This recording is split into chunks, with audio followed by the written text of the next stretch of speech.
We don't look for trouble, just ask around. But when outside faces from foreign places talk about taking over, we ain't backing down. We ain't giving up no mountains, we ain't giving up no tree, we ain't giving up no river that belongs to we. Not one blue sake, not one rice grain, not one caress, not a blade of grass. This land is all I know. We gonna make it somehow. We will bend like a bow and never break. Our fathers came here and they lived and died here, and we ain't moving nowhere. Make no mistake.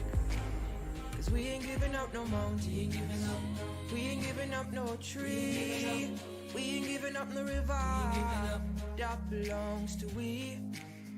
Not one blue sake, not one rice grain, not one caress, not a blade of grass.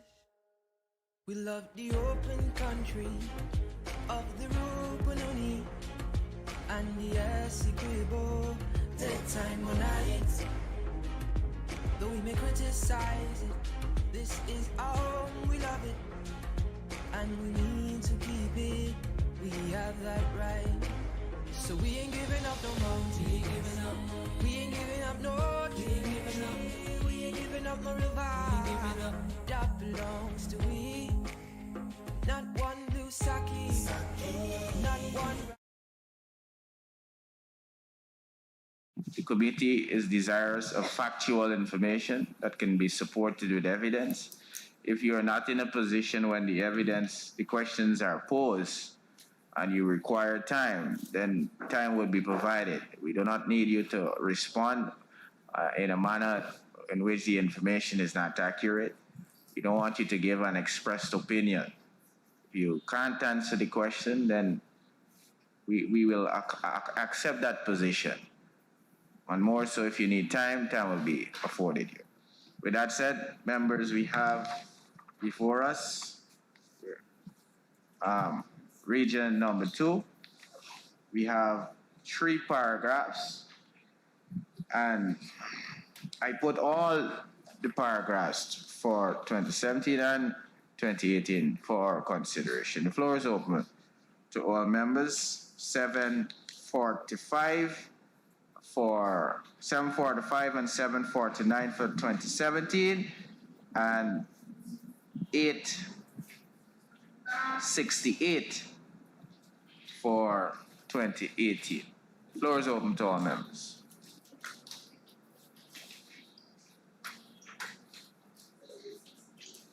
And that is coupled with the supplemental information the REO would have provided the PSC. So if you have any concerns pertaining to those supplemental information, you can also raise your concerns and the REO will provide the responses. Thank you.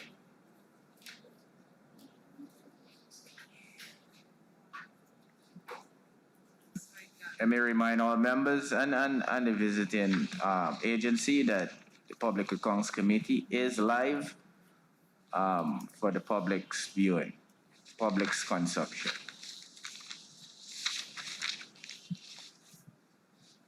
Member Maipol, you have the floor.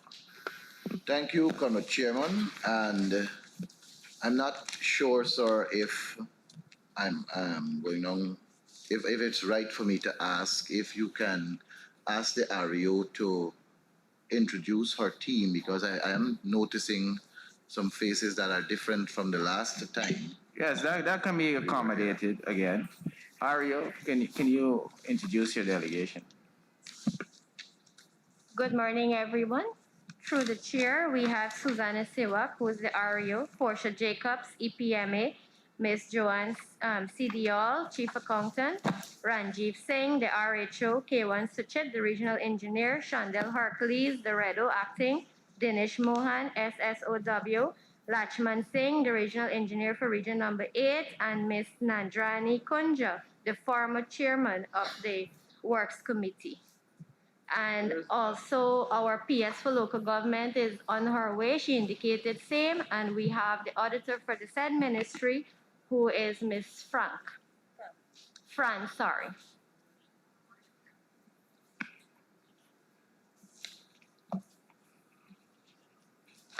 Go ahead, Member Maipo. Thank you, sir. Sir, I would like to first deal with the matter that we were digging deep into with reference to paragraph 749 and paragraph of 2017 and paragraph 868 of 2018.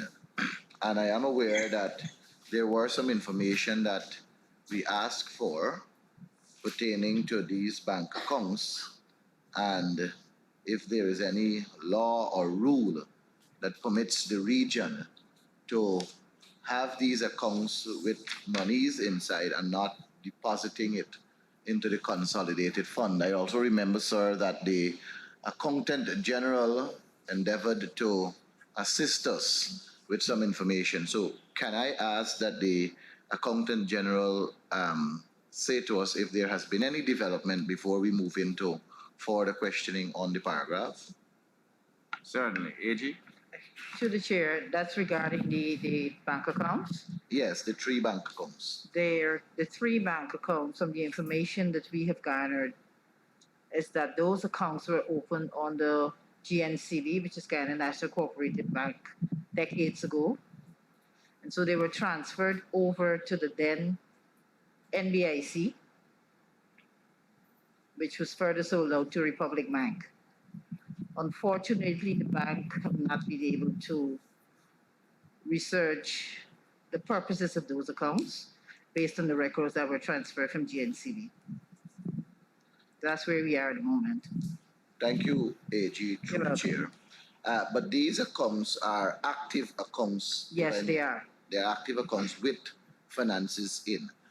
Can I ask the accounting officer to tell us the amount of monies in each one of these accounts, please? And if we can start with 6852354. I think that is the one with State House.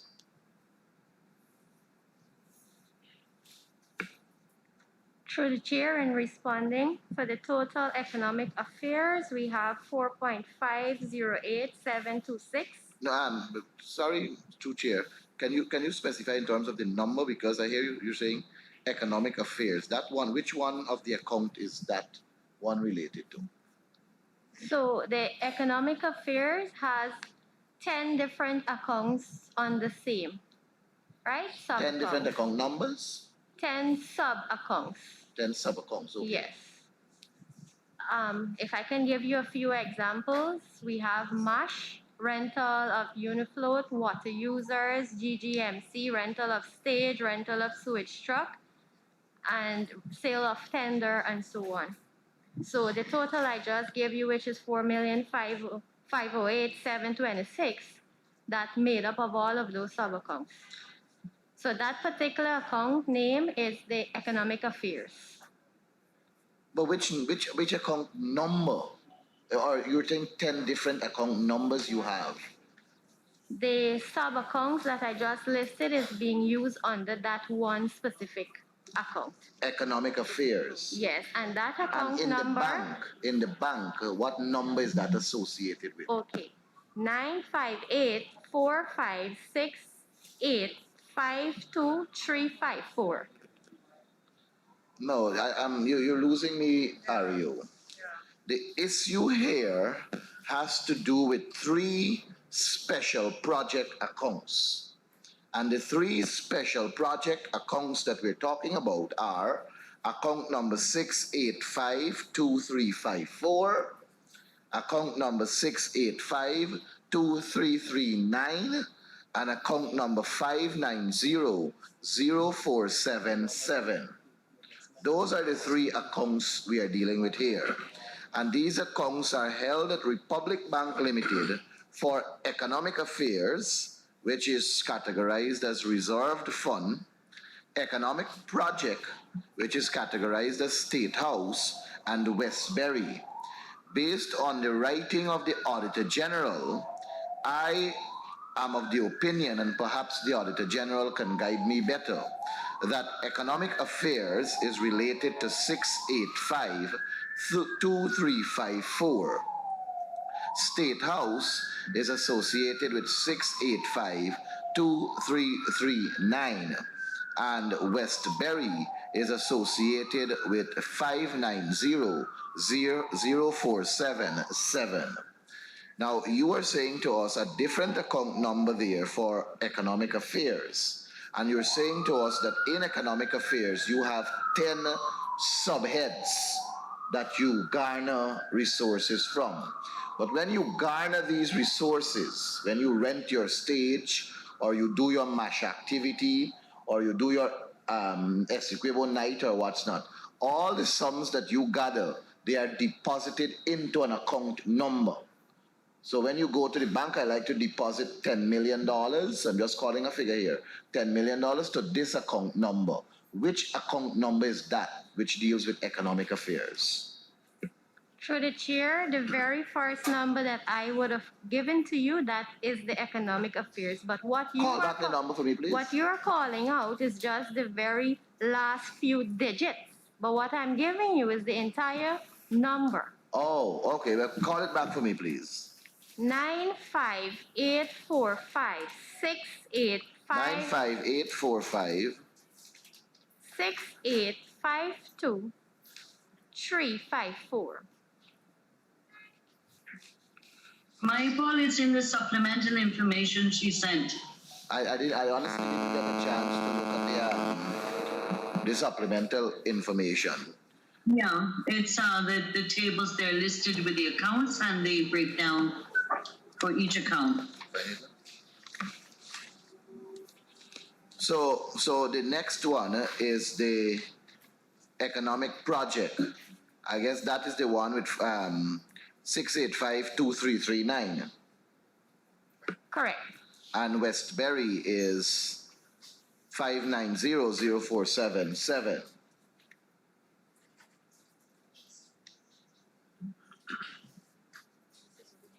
The account I have here is 458-451-601-268. Is that correct, Ario? For Westbury? Through the chair, correct. So this that is in the Auditor General's report here, 5900477. That's for who? Or that's for which account? Perhaps if the AG could help us there.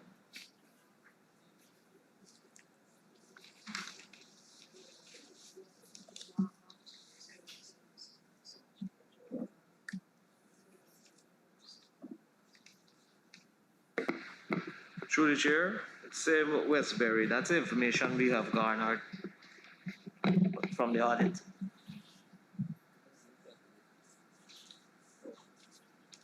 Up to 2018. So that there's a mix-up there because the region is saying that they have a different account number for that purpose, and the AG is saying that they have a different one too. And the AG would have garnered his information from documentation that the region possess. So perhaps, Chair, I should ask that the region and the AG office reach again to sort that paragraph out in terms of that account number. But what is the amount of money, Ario, in that account, Westbury?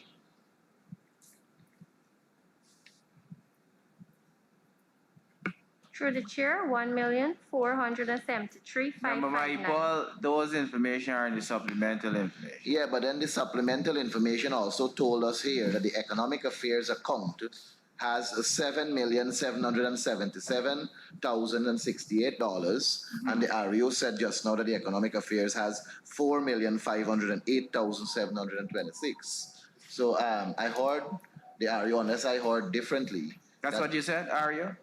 That there is a economic affairs 10 sub-accounts, $4,508,726. Through the chair, the amount that you're The 7,774,000, that's total of advance outstanding.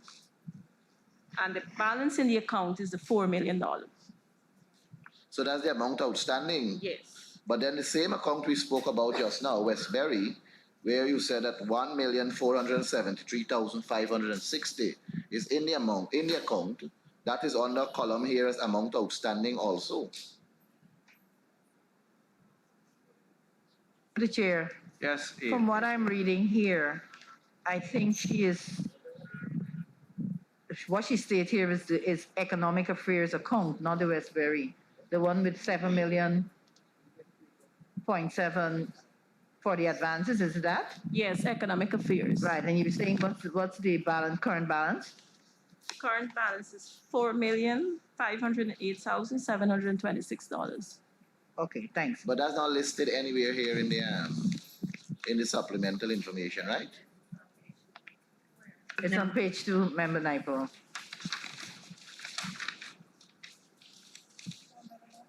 No, what is listed in the is what is outstanding. Yeah, I'm not In seeing advance, the 4 yeah. million and something. The balances are not there, just the outstanding advances are listed here. Yeah, not Good, the current balance held.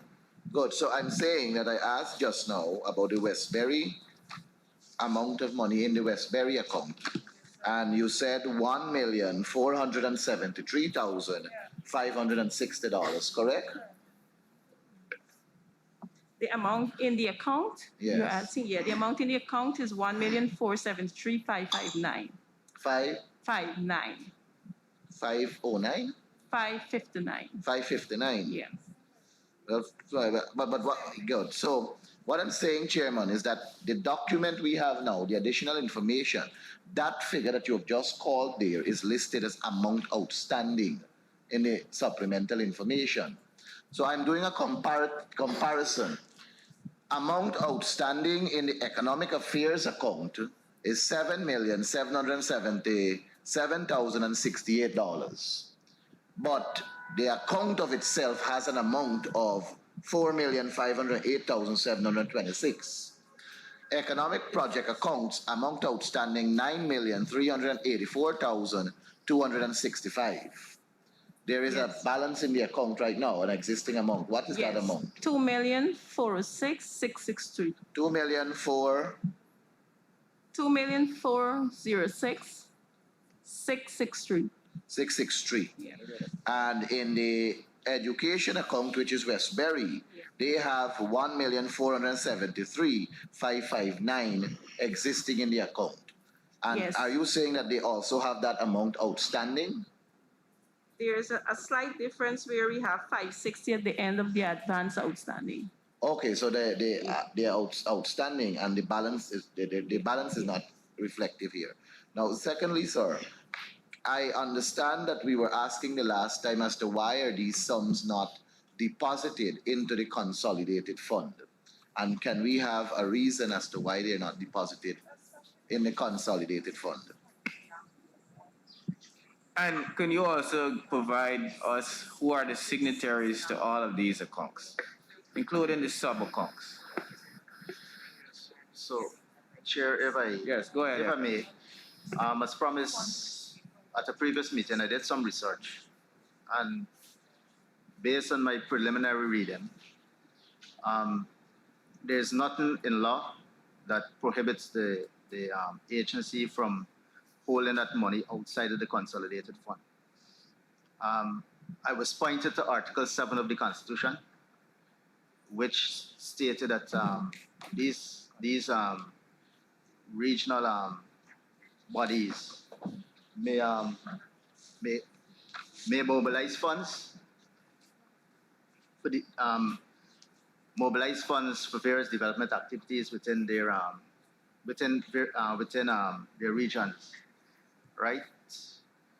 But to be on the safe side, I want to approach the AG for advice on this issue. But based on my preliminary reading, I didn't find anything which prohibits an agency for holding those funds outside of the consolidated fund. The general rule is that all public funds, all public money should go into the consolidated fund. That's the general rule. But there's an exception. And the exception is if there's any act that allows for those funds to be held outside of the consolidated fund, then it is okay for an agency to do so. Right? But the Constitution wasn't clear enough. It wasn't explicit to say, well, look, it is okay for these regional bodies to hold those funds outside of the consolidated fund. But it could be implied if it could be implied that that is allowed, or it is implied that that is allowed. Do these accounts attract any monies from the region's budgetary allocation? Because I'm seeing here for MASH, and there's an allocation in the region budget to cater for cultural activities. So is this money from the region's budgetary allocation placed into this account? Through the chair, no. Okay, so if these monies are in the region's multiple accounts, of which I'm still awaiting the signatories to these accounts, who make the determination of how these monies are utilized? Is it the REO independently, or is it the REO acting on the decisions of the council of the RDC for all of these respective accounts? Through the chair, my knowledge is the RDC as a body. Pardon?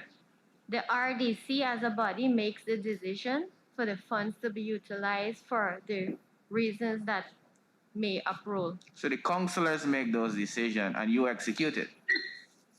Correct.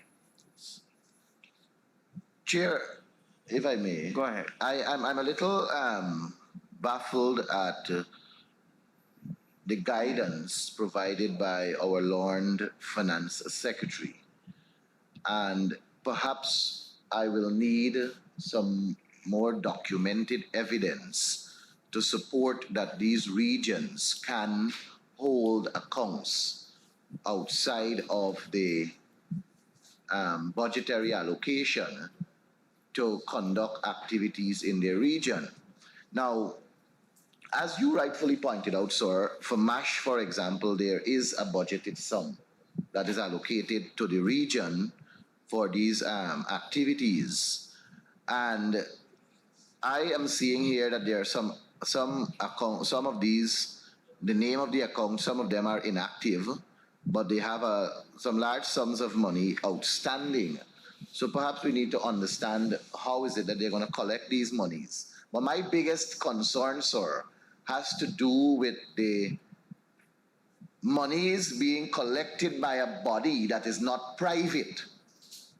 This body is a government organization. It's a regional democratic council, and they are using the space of government. They are using the authority of government, and they are using resources from the government to garner these funds. Resources meaning their offices, resources meaning their personnel at the Regional Democratic Council, and they are using things that are owned by the people in the region, yes, by the state, to garner these funds. So it is considered, in my humble view, as public funds. Yes. And my understanding of the law, and perhaps I can be guided again here by our technical officers, that public funds all are to be deposited into the consolidated fund at the end of every fiscal year, which is the 31st of December, 21st of December, whichever year. So that is a contentious matter in my view that requires greater clarity than mere interpretation, but rather documented evidence to solidify that the regions have this under their ambit that they can practice. So, Mr. Chair. Yes. Mr. Chairman, Mr. Chair. if I could come in. 1 second, Yeah, Madam Chair. sure. Go ahead, FS. So I saw a legal opinion recently from the former Attorney General, which explained the same point that I presented earlier, and that is generally you're required to deposit all public funds into the consolidated fund, except where a particular act allows you to do otherwise. That and that opinion was related to the lottery, the revenues garnered from the lottery, right? We are, it is public knowledge that there's divergent views on where that those funds should be placed. Should it be held in a separate account, or should those funds go into the consolidated fund? And based on the legal advice we received from the former Attorney General, it is okay once an act exists. The same principle was applied to the funds that we now get in from our oil and gas resources, right? Generally, if you're to apply the general principle, right, all funds garnered from that particular resource should be deposited into the consolidated fund. But the Natural Resource Fund Act, right, allows for you to. There's a law for that. There's a law, and the same principle is applied for the sterilization fund of the Bank of Guyana, right? So, if I'm to summarize, I'm saying that the general rule is that you should put all public monies into the consolidated fund, except where a law allows for you to do otherwise. Exactly. Where So there's what an I'm saying, existing law. so what I'm saying is that I will approach the Attorney General for advice on this particular issue to see if there exists a particular law, right, or the Constitution could be interpreted. The article that I mentioned earlier could be interpreted in such a way that it allows the region to to have these accounts. Well, FS, okay, thank you for that express view. But the Lotto Fund, I think it is different from a regional democratic council, which attracts budgetary funding to man the affairs on behalf of the region. I think it's a separate entity because the concoction of the RDC is as a result of an electoral process. And budgets being put and being funded by the government. And here we have a situation where the region in itself is having a different form of collection of revenue, monies. And it is not going, and as Member Maipo rightly stated, these funds are garnered as a result of acts of the state. Employees, equipment, machinery, every aspect of the state's resources is being utilized for the garnering of these funds. And how is it that at the end of the year, these funds are left basically unaccounted for? When the law is very specific that all public funds must go to the consolidated fund at the end of the year. So this is very concerning, and I'm happy that you have taken the route to have an opinion from the audit, the Attorney General Chambers and the PAC. I think we too should write the Attorney General, asking him for an interpretation of where do we go from here with regards to this issue that apparently we can't find some conclusion on. And it is a very important issue that I believe needs some finality, because this is not an issue that is occurring in Region 2 alone. It happens in numerous other regions.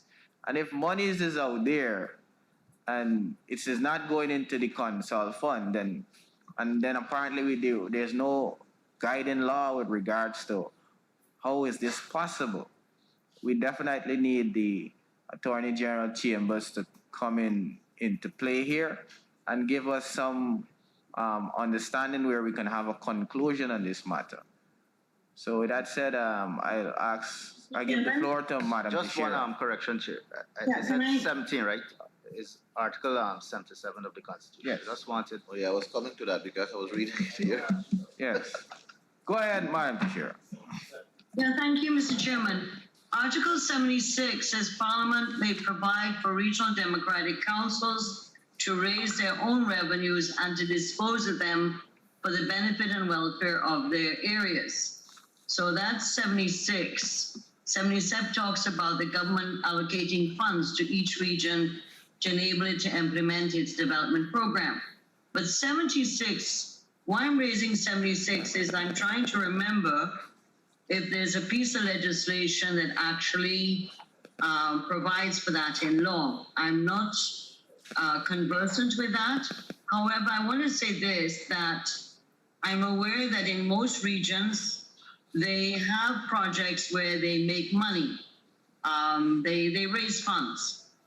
In most regions where there's state houses, for example, which they rent accommodation, including to ministers and other persons, they have an account for that. When we come to Region 9, there'll be an account for the state house there, or they used to be, where there may be a region where they collect tolls, as in this case, the sale of the tender documents, charity market, etc. So it's not unusual in my mind that a number of regions have accounts where they make money. In other words, they have a revenue base. However, the issue is that I believe they can do that, but the issue is, do they at the end of the year, one, declare revenue, and two, submit to the consult fund what they have not used at that point?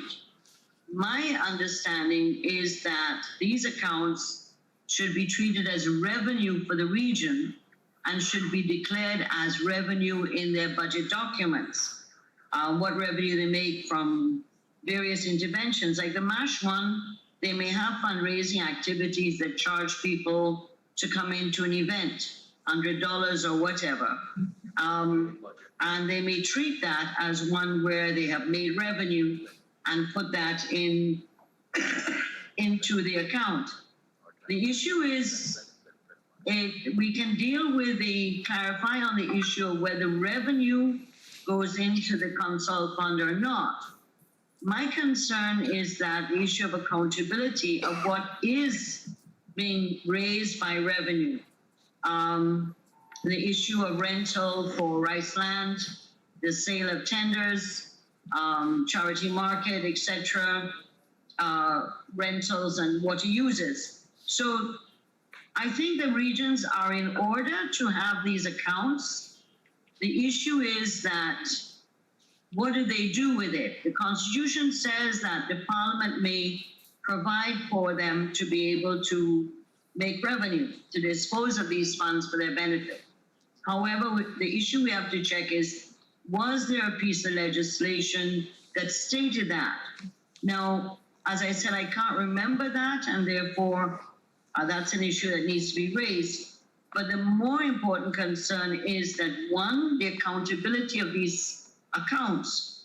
Now, when you read in the Auditor General's report that there are these large numbers of people of advances, what it appears to me in my interpretation of the word advances is that the regions have these accounts, as in the case of Region 2, where they're making money, revenue, from activities or things they have. However, they seem to have been using it as a slush fund to give advances to people.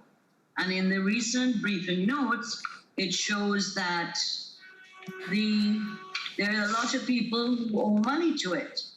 And so the issue to me, the bigger issue to me is whether the region has been rather, how do you call it, lenient or generous, generous may be the better word, in giving advances to persons of revenue that belongs to the region.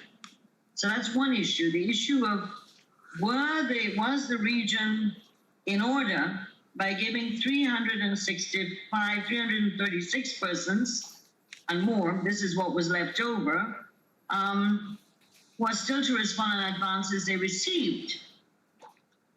The second issue is that when the end of the year comes, does the region declare this as revenue and therefore it's reflected in the budget documents? And thirdly, is the revenue turned over to the consult fund? So there's several questions on this that I think we need to disaggregate rather than to dealing with it in a jumbled up way.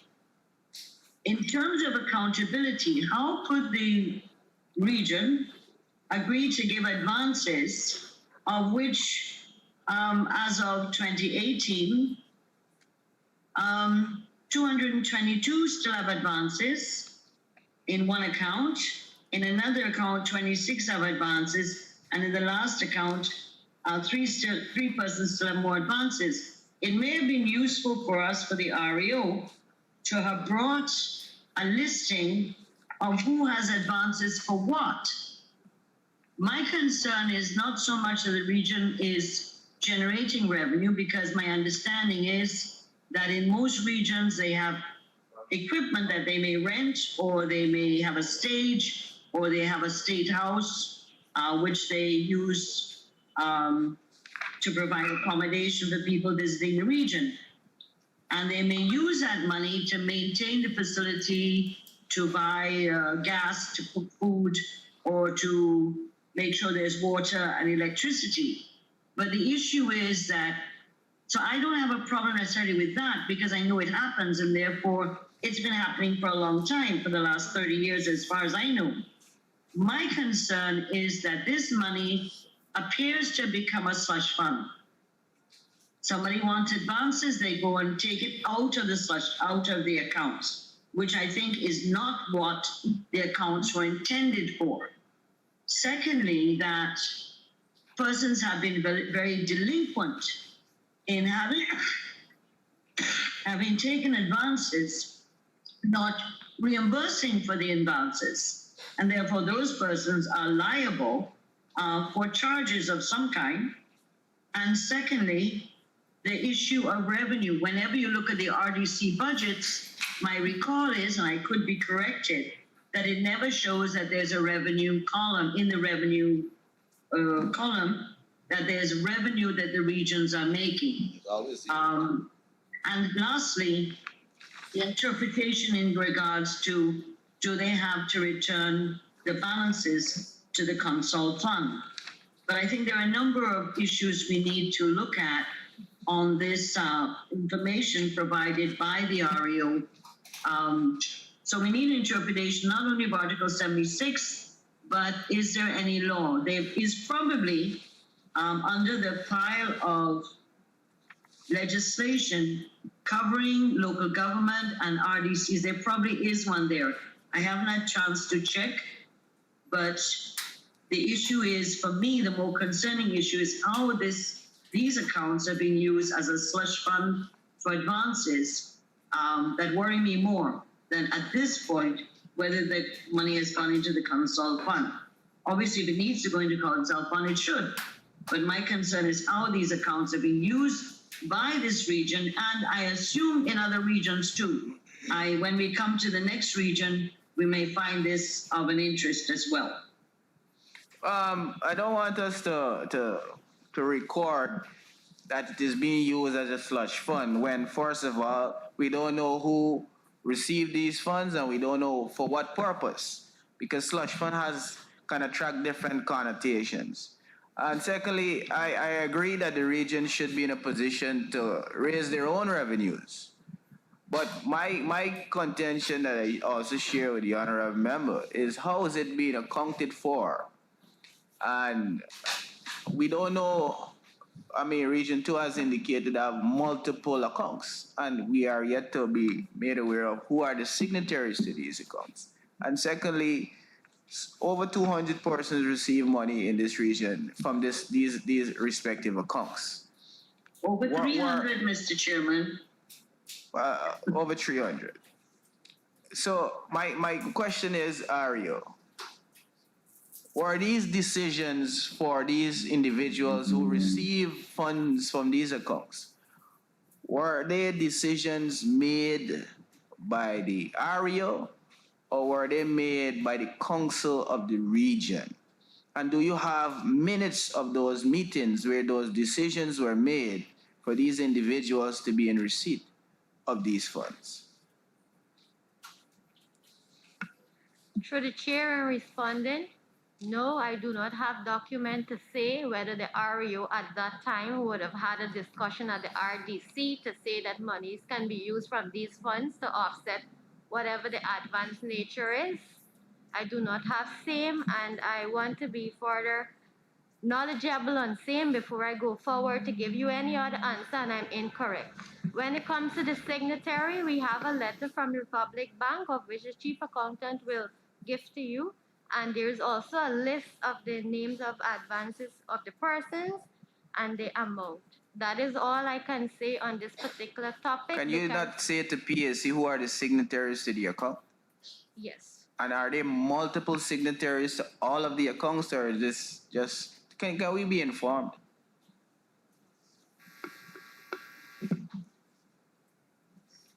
And the signatories to the account, was it a decision of the council of the region too? What I need to know.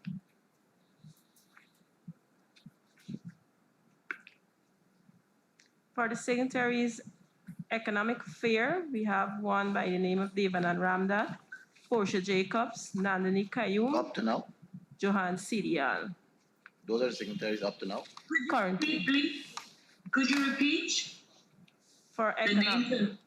economic affairs, we have Devanand Ramda, Portia Jacobs, Nandini Kayum, Hold Johan. on, we're writing it, right? David and Ramdad. Oh, okay, can you provide the PSC with that copy of all of the listing that you have there? But what's also important for us to become aware, if the signatories to those accounts, are they members of the council or are they staff at the RDC? Staff at the RDC. Can you say how those persons were selected to become signatories of these accounts?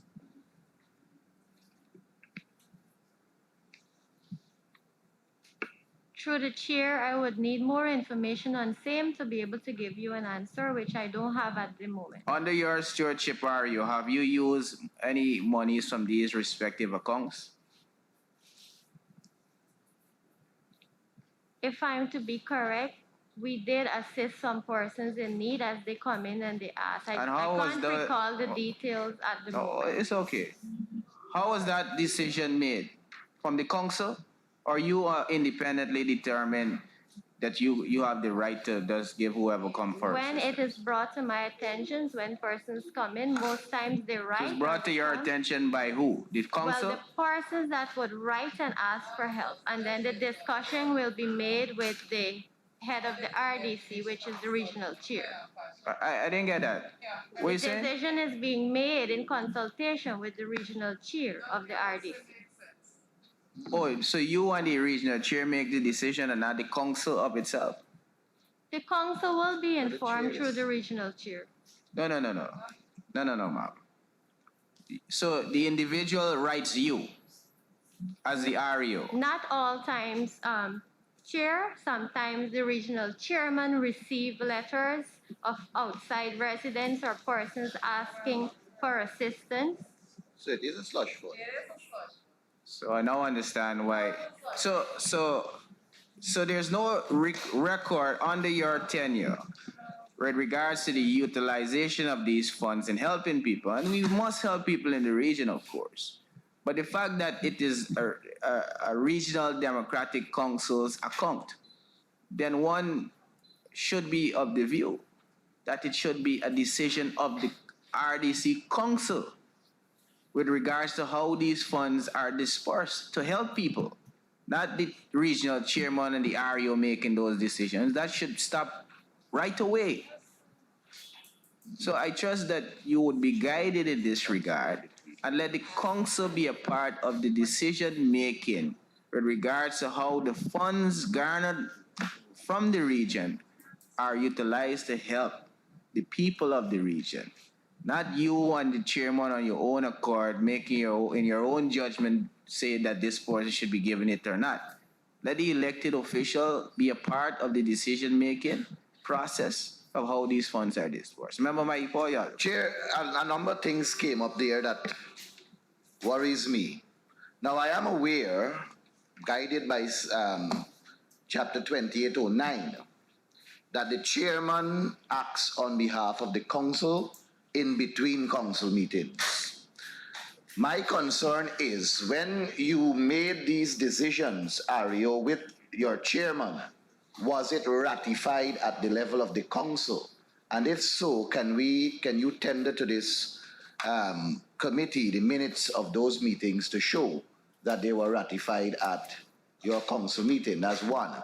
Two, I did hear the chairman saying that you can submit to us the signatures of these accounts, but I think, sir, given the names that I heard just now for the Economic Affairs account, I would like to know now, since it is in the possession of the REO, the signatures for the other accounts also.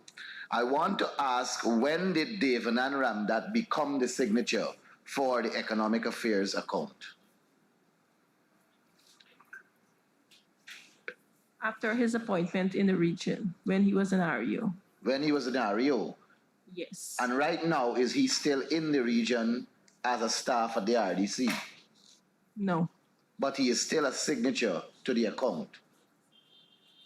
Michael, if you let me ask a follow-up question to what you're asking. Are any of the signatures on the Economic Affairs still in the system in the RDC too? And if they're not, is there any decision by the RDC to name new signatures to the account? You said that you're assisting people. So how do you withdraw money from the account if all or none of the signatures are there? I can recall I did ask too earlier if all of the signatories of the account, if they are councillors or members of the RDC, staff of the RDC, and the response was yes. So now we're hearing that one of the signatories to the account is not even an individual who resides in the region. No, well, I think he resides in the office, in the region, but he no longer works at the region, at the RDC. He doesn't work. So the response has to be accurate, Ario. We cannot have conflicting information coming to the PAC because the question was very clear. Are all the signatories to the account councillors and staff of the RDC? And your response was yes. And we are here now that that is not so. So we really need to get the accounts in order and let it be reflected with regards to staff and councillors of the RDC only.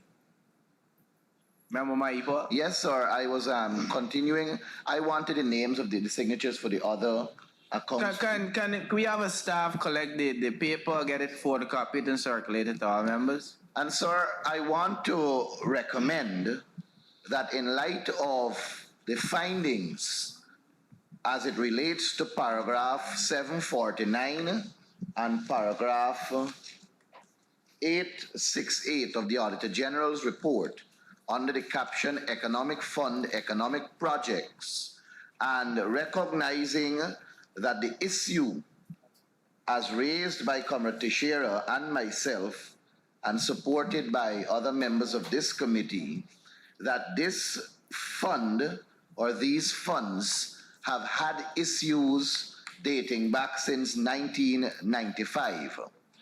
And perhaps it goes further from since its creation, the accounts. And because of these problems, clearly we are recognizing that a practice was inherited and it was not questioned. But today it is being questioned and we recognize that it needs to be fixed. And I would like to recommend, sir, that the accounting officer and her team, along with the accountant general, finance secretary, and other financial people within the system, clarify, fix, and put measures in place so as to not have a repeat of these findings in the Auditor General's report going forward. And additionally, I would like to recommend that if there are or if there are not legislations to support what is mentioned in the Constitution of Guyana, then advice from our technical team be given to the Minister of Finance for him to go down the road of bringing legislation to the National Assembly so that the authority of Article 76 of the Constitution can be enforced and we can have proper financial regulations and financial management as it relates to these economic fund and economic projects within all 10 administrative regions of our country. Thank you, sir. Member Siraj, you have the floor. Noted. Member. Mr. Chairman? Yeah. Member Siraj has the floor. Thank you, Mr. Chair. Mr. Chairman, I'm certain that these accounts would have been established under some legal framework. What we're questioning here is the utilization of these accounts that have different sources of revenue. And it's raising a red flag here at 868 and 749 for 2018 and 2017, respectively, because advances have not been cleared, 356 to be exact, totaling $21 million. And then in addition to that, Mr. Chairman, if you direct your attention to 870 for 2018, it is stated clearly here that it was observed, and I'm reading from this paragraph, that even though it is required that an officer clear all outstanding advances before being issued another, there were 11 officers who have multiple advances outstanding for the year 2018. A similar situation existed in 2016 and 2017. So, sir, for the purpose of Public Accounts Committee, we have our concerns as it relates to these advances that are still outstanding. We have our concerns also as to the standard operating procedures in the execution of the management of these accounts. And these can be cleared, or these should be cleared, and the accounting officer should be advised accordingly. I have no doubt that when requests, I don't know, Mr. Chairman, if in managing these accounts, whether the regional chairman and the REO have a limit as to how much they can approve without the prior approval of the RDC. The regional chairman, I suppose, based on what Member Maipal said, would have some authority given the fact that the regional chairman would act in the interest of the RDC between meetings of the RDC, but these acts also have a limit. And I heard the REO said that subsequently, whatever is done in the terms of managing these accounts will be cleared at RDC's meeting, which I suppose is how these funds should be monitored. But sir, for the purpose of our examinations of 2017 and 2018, the information that the REO is in possession of, I suppose, will be laid over, including signatories. And I'm certain that at the time of these persons becoming signatories, they would have been approved by the RDC. I gather that there's a lapse in now knowing from the names that were mentioned that some of these persons should have been removed as signatories if they are no longer a part of the regional democratic system in terms of being employees and being authorized by virtue of the establishment of these accounts, and the RDC, the REO, they should take urgent steps to remove those who are no longer affiliated with the RDC, and the RDC, based on how these accounts were established, take steps to put in new signatories to these accounts whilst continuing their efforts to get all these outstanding advances cleared, the 356, and also to ensure that officers who have outstanding advances, they should not be granted any further advances until the ones that they have are clear. Thank you. Mr. Chair, if I may. Go ahead.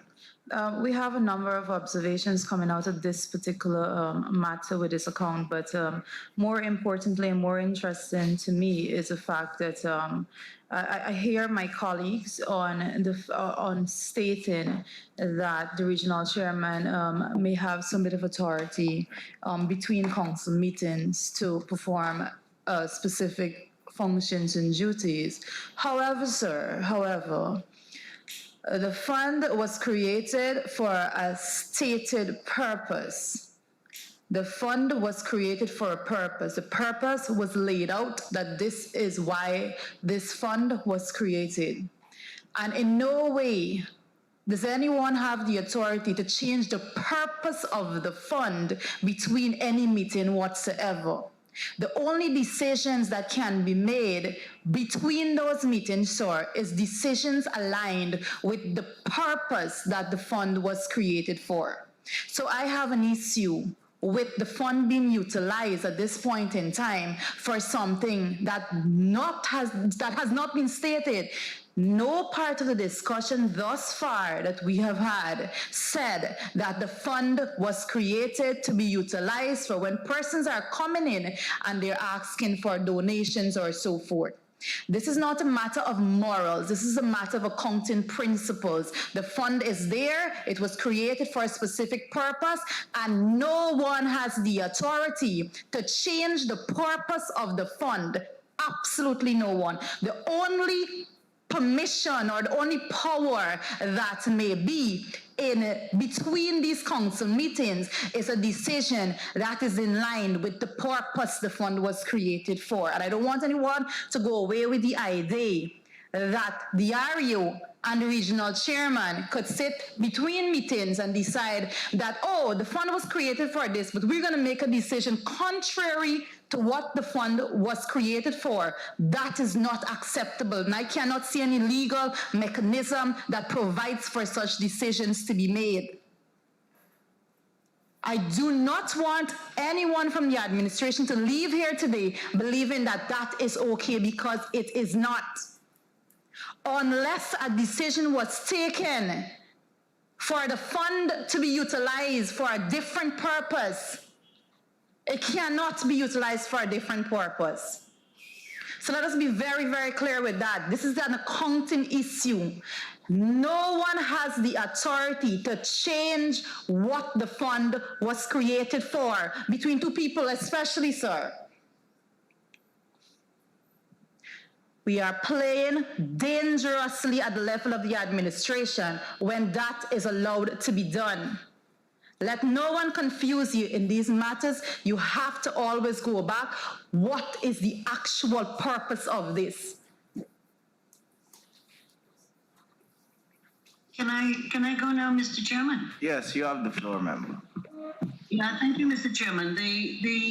I wanted to ask the Auditor General a question first, and that is that whether in the normal audit of every, say, region, are these accounts checked?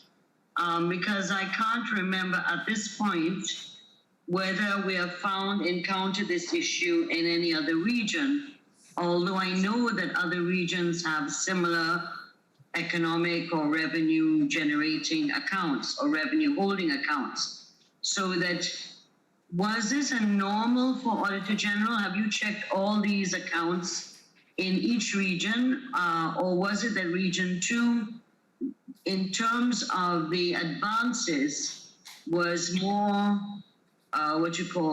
obvious than in other regions?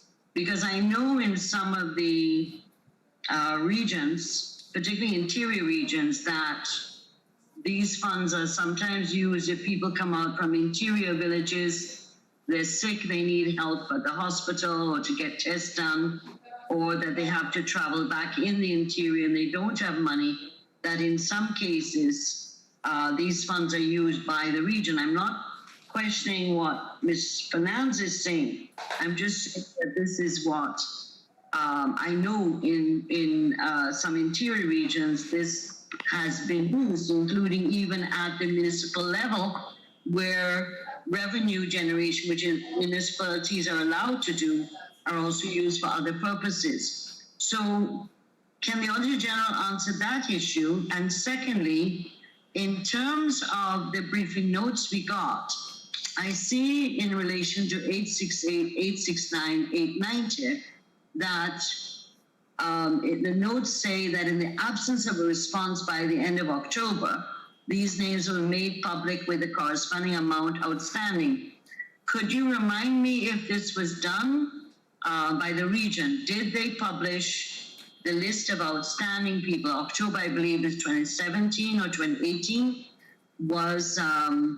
Were the names of the persons who still have outstanding monies for the region, whether those were published? I want to say I'm in support of both what Mr. Maipaul has proposed as well as Mr. Siraj. Thank you. Are you? I asked the Auditor General first. Oh, sorry. Go ahead, AG. Mr. Chair, we also raised this concern for the Economic Purpose Fund under Region 9, and I think also Region 6 has the State House, where we also audit those. Just from my memory, and I think Region 1 might also have a State House that we would have audited those. The other regions, I'm not too certain. Has the Auditor General found a similar pattern of advances from these revenue accounts? Through the chair, I think Region 9 had a lot of advances outstanding, but not in Region 1 and 6. So was it that in Region 2, the advances were of such an amount that it had to be flagged? Through the chair, yes. What kind of advances were given for people's salaries, for people, or was it very personal things like medical or, the house burned down or something, or was it advances mainly to staff?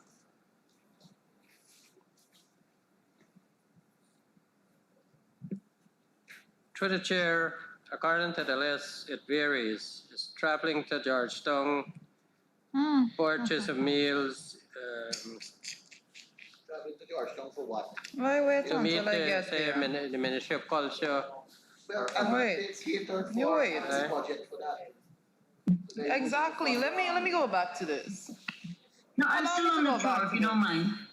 The Auditor General, Mr. Sharma, are you saying that in some of these cases, like traveling and meals, are these matters that could come out of the regional budget? If it is for staff, why would this come out of the revenue account? To the chair, yes, Region explain? member Teixeira, those amounts are catered for under the regional budgets for travel and Exactly. subsistence. So were these staff members who were given traveling and meal allowance, or counselors, or what?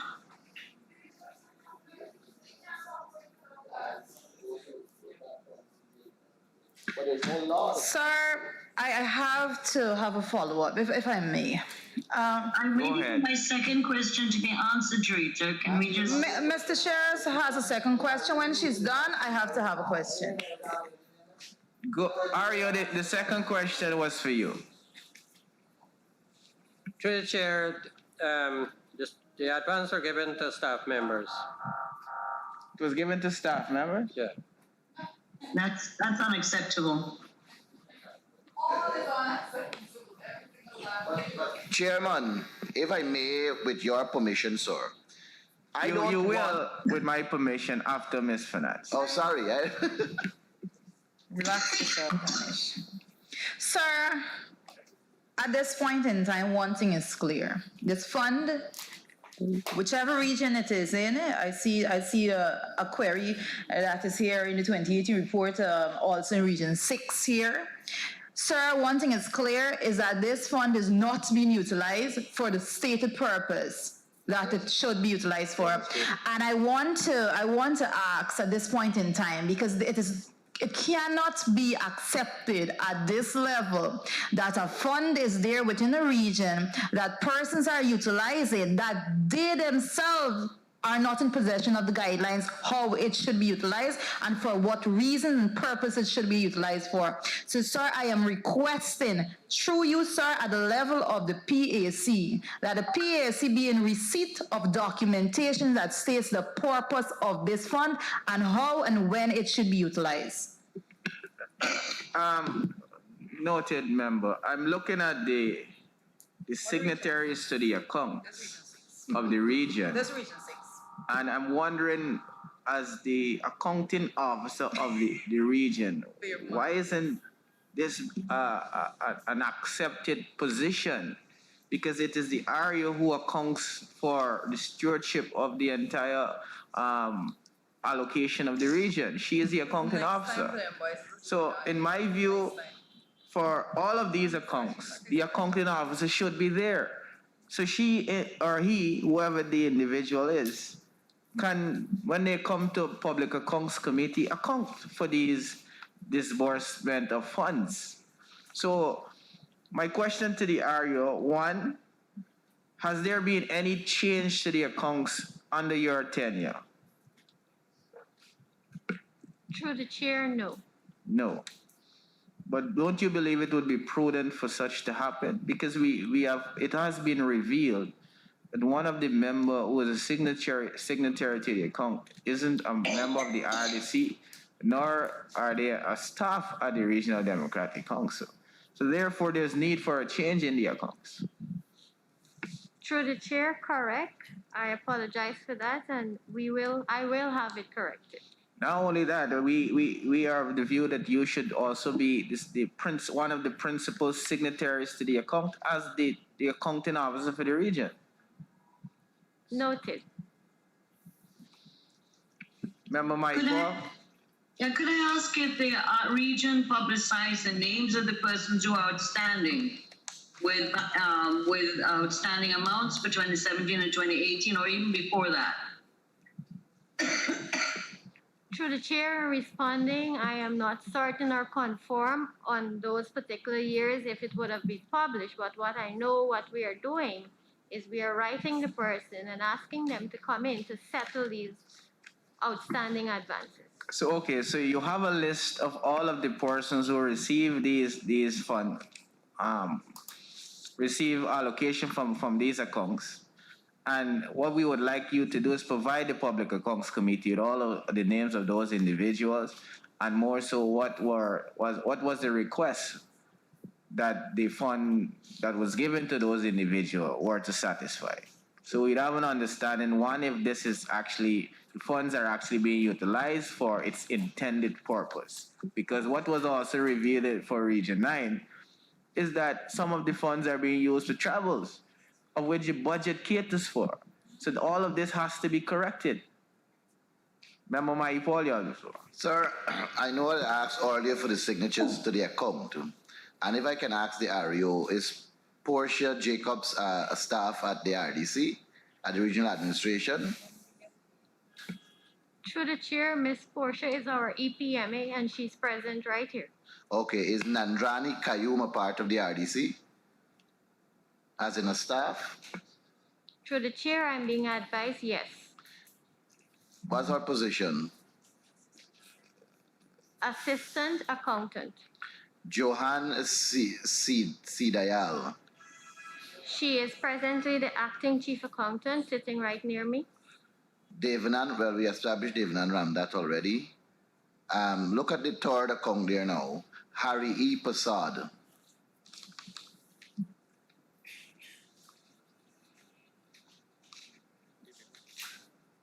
Michael, when you say the third account, which account do you mean? The Westbury, the education fund account. Westbury? Yes.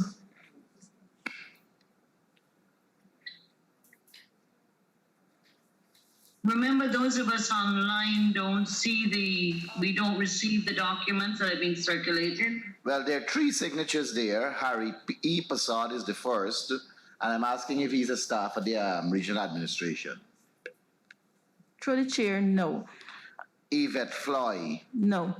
Ivor Allen. No. So I think we have established, sir, that there is need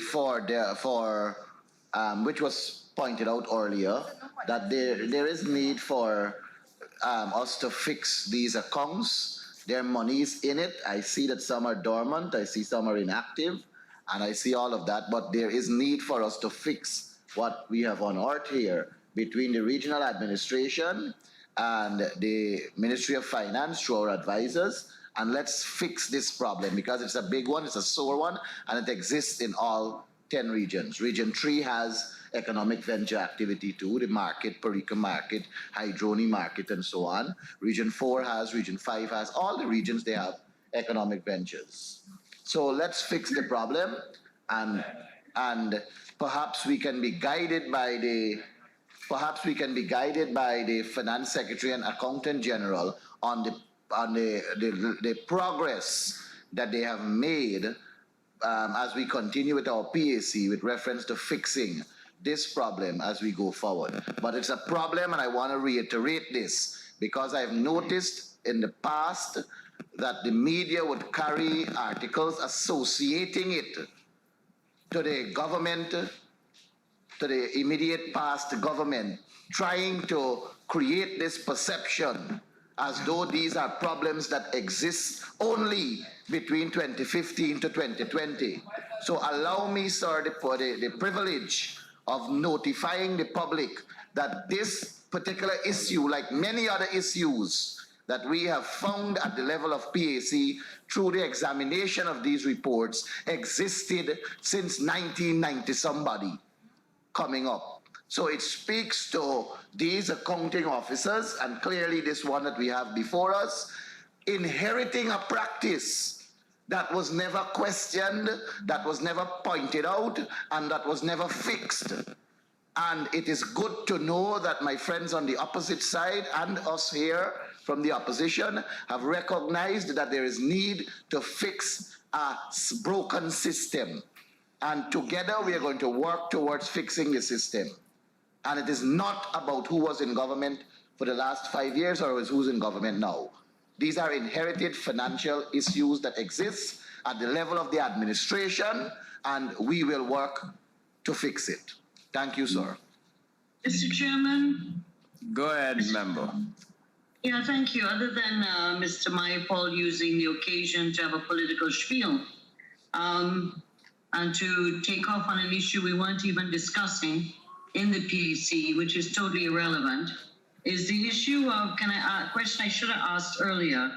I'm not clear what the Westbury account was used for, because it seems to be dealing with educational matters. So could someone explain to me what is the Westbury account used for? And secondly, I assume that the reason why this has taken attention of the PAC now maybe than previously is the level of advances that were given out in the period from 1995 to 2018 of 360 odd advances, and that's what triggered the whole discussion. So I think that we have to not use this occasion just to get into defensive mode, but can we ask that some explanation be given for the Westbury account? The information was sent to you, Madam Chair. I don't know if you had an opportunity to look at it, but the question is for you, Westbury? What is the purpose of the Westbury account? I have the briefing notes, but it doesn't tell me what the Westbury account was about. I'm aware. I'm saying to you the information that was recently circulated that you weren't in possession of. It was sent to you. Okay, I will check. Yeah, but Ario, the question is to you. Through the chair, the Westbury is an education fund account that we would have been receiving an interest into that account that would have been utilized for giving of advance to offset activities for the education department. However, for the past 3 years over, that account is dormant. We are not using any money from that account. But where was money coming from to go into the account? Yeah, what deposit are they receiving an interest from? Yeah. Yeah. There is a fixed deposit that we are not certain about that we would have written the bank to have the origin of that account, and the bank is saying that they don't have that information. The bank doesn't have the information. According to the letter that we have here, we would have written for the origin of those accounts. Mr. Chairman. Go ahead, sir. Mr. Chairman, I have two books here, Mr. Chairman. It's 2017 and 2018. So we examine the accounts of 2017 and 2018. This Westbury account, Mr. Chairman. Mr. Chairman, my agenda is very clear. Today we are examining the accounts of 2017 and 2018 relative to Region 2. My question, Mr. Chairman. Member Siraj, would you allow me to give Ms. Chapman the floor? Certainly, Mr. Chairman. And let me remind all members, we are looking at the 2017 and 2018 accounts. I must put that to the floor. Go ahead, Ms. Chapman. Thank you, Mr. Chair. I can recall, I think it's when we were reviewing 2016 audit, I had advised the REO that these advances should be recovered via deduction from the officers' salaries on a monthly basis. If I can recall, I had was my advice to her. Yeah. And I'm still baffled why we're still here and those advances have not been recovered as yet. Also, another advice, REO, these advances should be issued from your impress account. If you assess your impress and you recognize you need an increase in impress, you therefore need to write to the finance secretary asking for an increase in impress, justifying the reasons why you need the impress to be increased. Thank you. Ario, I can recall now that the Accountant General would have reminded us about her recommendation to you when you made your appearance for 2016. So the question is, why haven't you taken the steps to ensure that those funds are recovered by deducting it from the employees who would have benefited from the fund? Why haven't you done that? Mr. Chair, that's in accordance with Section 8 of the Fiscal Management and Accountability Regulations. Yes. Ario? Through the chair, most of the persons that have outstanding advances are not on the job. You're no longer on the job? No, because it's from since 1995, we have persons who would have resigned and retired. So no one presently has... We do have some. And have you taken steps based on the Accountant General's recommendation? Yes, we would have commenced deduction from person's salary. When did you start that? Currently, we would have written to persons who is not on the job, and those are on, we have commenced deduction. You started deduction. How many persons who are presently on the job, deductions have started to At this point of time, I cannot give you that information. If you can give us some time, we'll get that to you. Thank you. Mr. Chair, I was about to ask for the same information. Could the REO provide us with a list of the amounts that were deducted from each of the staff? And what is the outstanding amounts for all advances prior to 2017 as well, and current? Good, thank you, AG. Member Siraj, you have the floor. Thank you, Mr. Chairman. Mr. Chairman, I did make reference to paragraph 870 in keeping with exactly the point that the Accountant General would have made relative to officers who would have been in the employ of the RDC 2016, 2017, 2018 multiple advances, and no doubt some of them are still employees. Mr. Chairman, I'm curious as to the balance in the Westbury account that is currently dormant.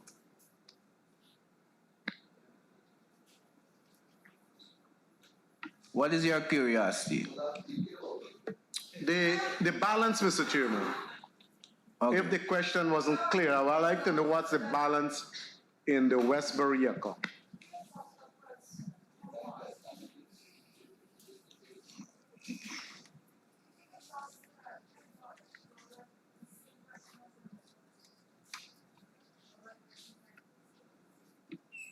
Go ahead, Ario.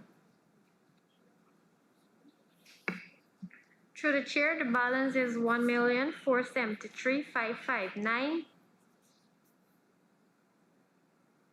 So it being dormant means that it is losing money. Because the Republic Bank won't just keep your money and they ain't benefiting. So there is a monthly deduction.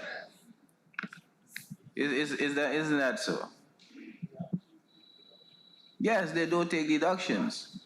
So what steps will be made for you to make the account active? Because we don't want these monies that the region would have raised be to the benefit of Republic Bank when it was to be utilized to the benefit of the people of the region.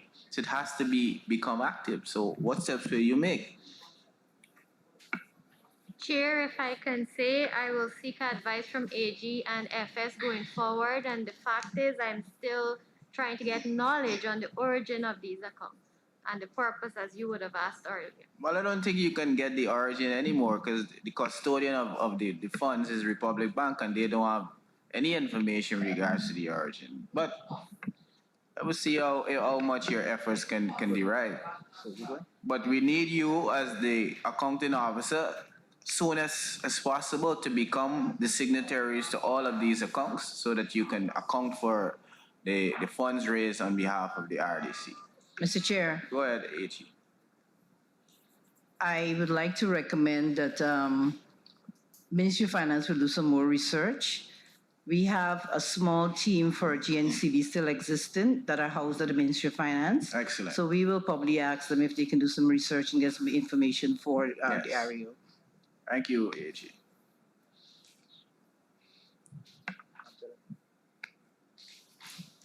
Members, there being... Go ahead, member We have Mike. this issue that is on the table, sir. Paragraph 745. The contract for general repairs to water trestle at Karawab Health Center. And we did establish that, and I did hear in the introduction of the REO with her team that we have with us here, Miss Nandrani Kunja. But I think the day when her name was mentioned in the PAC, it was Juliet Kunja.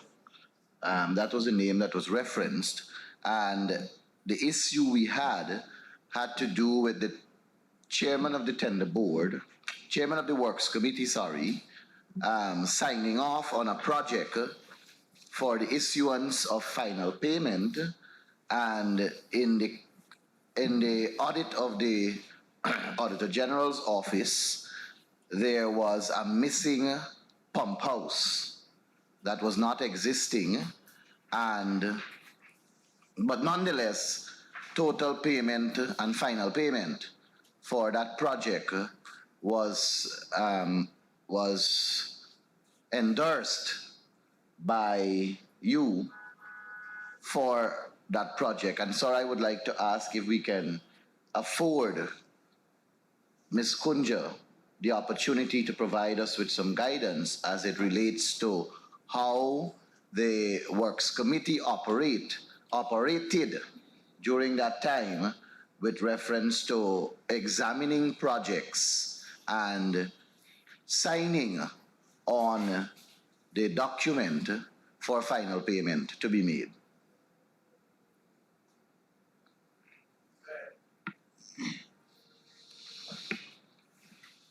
Through the chair, Yes, ma'am. yes, I was the chair for the Works Committee during that period. As the chair for the Works Committee, the engineers who were supposed to be the secretary were never allowed to come to the meeting. One of the engineers was written by me. He's present here and he can verify to that. Signing off on that project, I wasn't given the opportunity to visit the Pomeroon, and based on the signature of the Works Committee, the superintendent of the Works Committee, buildings, I took it in good faith because they were the persons who would have been on site to verify the process. I signed the document because I didn't want to stagnate my region. Thank you. Member Paul, do you have a follow-up? Yes, of course. Go ahead. Because, sir, first of all, there is nothing in law, and we have established that at this committee already, whereby the non-signature of the Works Committee can withhold payment. So that of saying to me that you signed the project in an effort to not stagnate your region is preposterous to say the least. But notwithstanding that, your Regional Democratic Council mandated you as the chairman of the Works Committee. And sir, if you were not provided the opportunity to visit the project, and as a person elected to the RDC in the regional elections and served as the regional vice chairman and also as the chairman of the Works Committee, not being allowed the opportunity is not an excuse for your signature to be placed on a financial document to issue final payment. Now let me say this. If your signature was not there, then the question would have been, why was the Works Committee not a part in terms of visiting to verify that these works were done, because you're doing it for the region? But your signature, Ms. Kunja, with the fullest of respect, was there. And I hear you when you said that you took it in good faith to put your signature because the senior superintendent of work is the one who would have visited. But I want, sir, for the purpose of this Public Accounts Committee, for the purpose of the region, and for the purpose of the viewing public at large to understand that these issues require us to ensure that we take heed of what must be done correctly. And if engineer and the others are being stagnated as claimed, then you have a right to offer a complaint or make a complaint to your respective supervisors and so on. So, sir, to close this matter off, from my point of view, I believe that going forward, because the Public Accounts Committee is all about finding these things and bringing solution to them. Going forward, sir, if Works Committee members or engineers or whoever are not there to verify something, don't put your signature on it. You're implicating yourself. And when you say these things that you were not allowed to do this and you were not allowed to do it, but yet you're going to put your signature, I don't think that is going to be upheld in court. Yes. Should it reach there, because your signature is there. And it's an indication that you have verified, because what is it that is written on the document? It's like you're swearing to something and you're saying that I am concurring that final payment is a must because the work was done. You're swearing to that. So if you put your signature under duress, that's a different story. So I don't really accept that point, sir, at this level. But I want to say openly that if you know you have not verified anything going forward, don't put your signature on it. Thank you, sir. Noted. Member Teixeira, I notice you have your hand up. Yeah, I'm a little bit confused by something that Paul said, and we need to be clear on it. One is the practice has been, and we've always pushed it at PAC, that the Public Works Committee has an important role to play in verifying works that have been tendered for by the region and completed, and that we've also raised the issue of the engineers signing off on work that's not completed. And I've actually put the blame sometimes on a shared responsibility on the Works Committee that they must do their work and go and visit sites. So it isn't, maybe I misunderstood Paul, that even if the Works Committee hadn't gone to see it and hadn't signed, the REO could have proceeded to pay. That's not my understanding. My understanding is that the engineer says whether work's completed satisfactory or not, and the Works Committee verify that by visit. The two are supposed to be used by the REO. And as I said, up to recently, we've criticized the Works Committees for not going to verify the work and relying on the engineer. The second issue, though, that Mrs. Kunja raises, which I don't understand, and I think for the purpose of PAC, she needs to say, why were the engineers prevented from coming to Public Works Committee, if that's the norm? And secondly, why were they unable to go to visit the site? What was the problem that even if she couldn't have visited the site, other members of the Works Committee could have? What was the problem? Go ahead, Ms. Gunja. Through the chair, the engineers are here and they can speak for themselves why they could not have come to the meeting. And the boat captain, I think he's still working with the region, told me he cannot take me into the Pomeroon to visit the site by the instruction of the then REO, Mr. Hopkinson. Thank you. Is the honorable member, former vice chairman, saying that as vice chairman, she was prevented from doing her work as the chairman of the Public Works Committee? Support and documentation hereby requested to prove. Member Kunja, could you answer the question? I was told verbally by the boat captain that he's not permitted to take me in. And as the vice chairman of the region, what did you do? I wrote to the minister of communities several letters. You indicated that the boat captain said he can't take you because he was instructed by the REO. As the vice chairman of the region, why didn't you take it up on your own to go and speak with the REO or write the REO to confirm if what the boat captain is saying is accurate or not? You are the vice chairman. You are the chairman of the Works Committee. You have a solemn responsibility on behalf of your region, and you allow the words of a boat captain with no verification done by you to ascertain if that is accurate or not.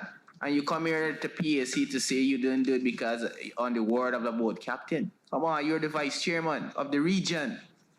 Well, maybe, Mr. Chairman, we should ask Vice Chairman whether she did raise it with the REO. She said she didn't. Sir, I have a pending question. Don't forget me, please. Go ahead, Ms. Kunja.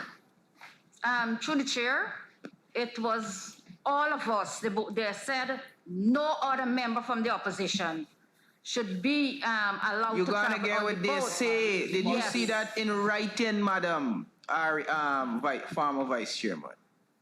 I think, Mr. Chair, that you knows. I don't know. What happens to me because I have written several I have letters. never met you before. How can you say I It was in know? the public domain. Unacceptable. That doesn't mean sir. I'm aware of it. But we were told, Unacceptable. Mr. Chairman, that the minister I am was sorry, written to. sir, hold on, Mr. hold on. Siraj, but you can. My mic was on long before yours. No, sir. My mic is on But, way before Mr. yours. Chairman, Member Mr. Chair, Siraj, you I get- recognize Ms. Finance. Thank you. Thank you. Then you'll have the floor. You're a gentleman. Yes, Mr. Chair. Yes. I am hearing an issue being ventilated here today. Well, first of all, let me highlight that that's hearsay. Everything that we've heard so far is hearsay. The Public Accounts Committee has not been provided with any documentation to support the claims. But I want to address a specific matter. I am hearing that the then chair of the Works Committee is saying that she was not allowed to, the boat captain told her they would not have been taking her and so forth. Sir, let me just say that when it comes to matters at the regional level, it's not about someone going on their own accord and asking the boat captain to take them somewhere and so forth. Decisions are made at an official forum.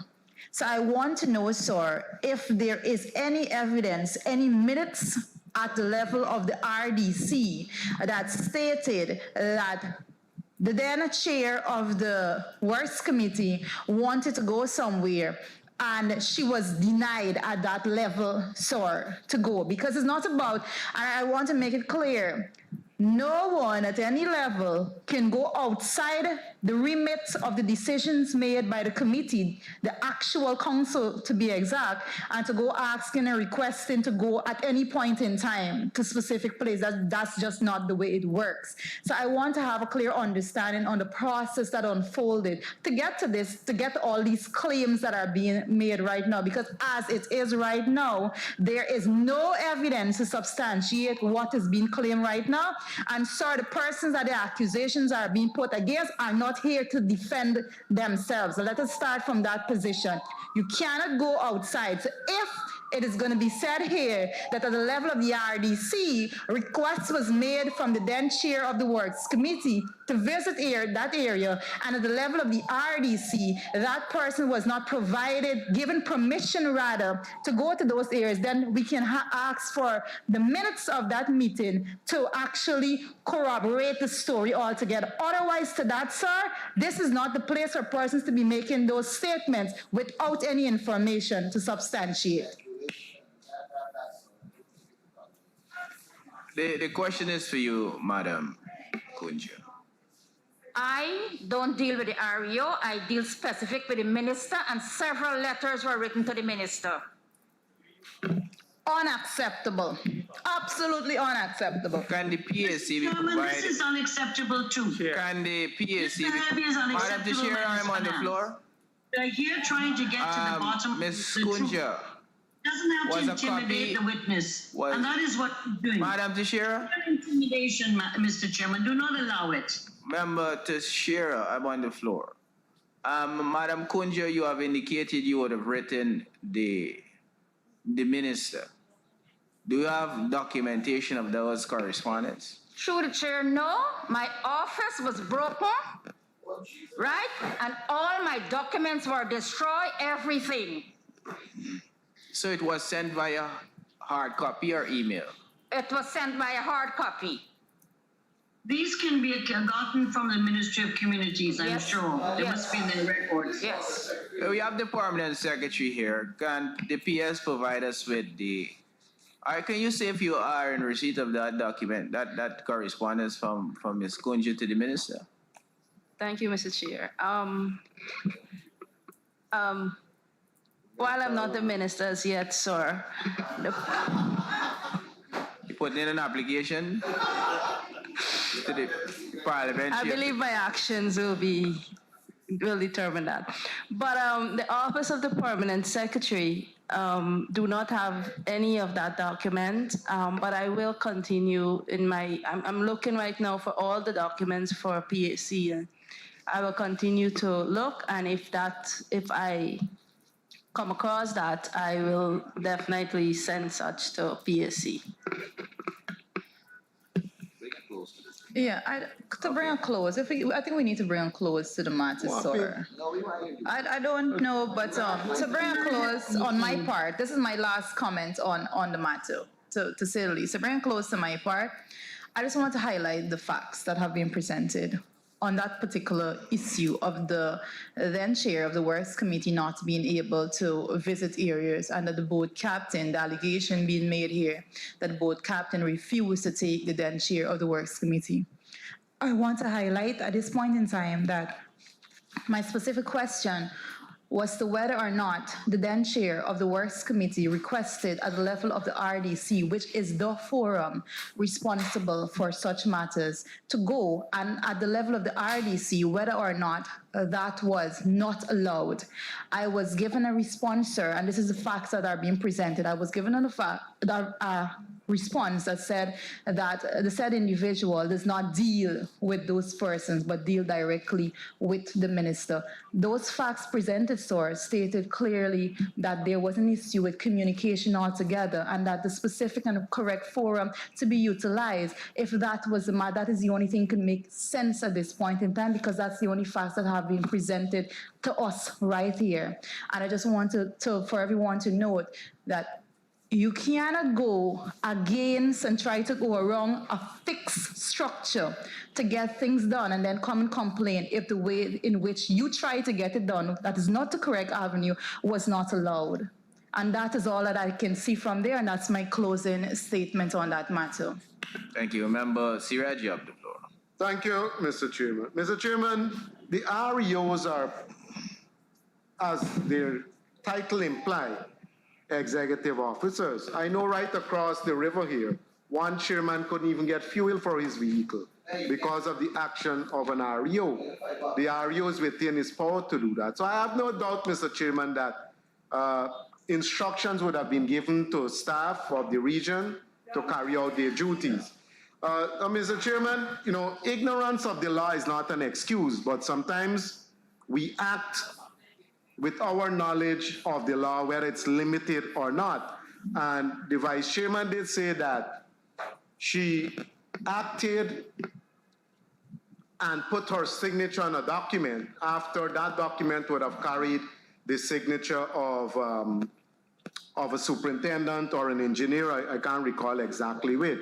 So there were a number of persons who were part of a team signing off on a document that would have been processed to effect payment.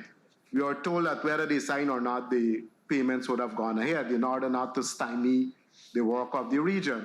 But Mr. Chairman, my question to the team is that I think we have the superintendent or the regional engineer or someone here, that on this particular project, whether the engineer would have expressed some concern to the REO or the minister at that time in relation to this project and about signing off on what is not there or signing off when they were prevented from visiting the project.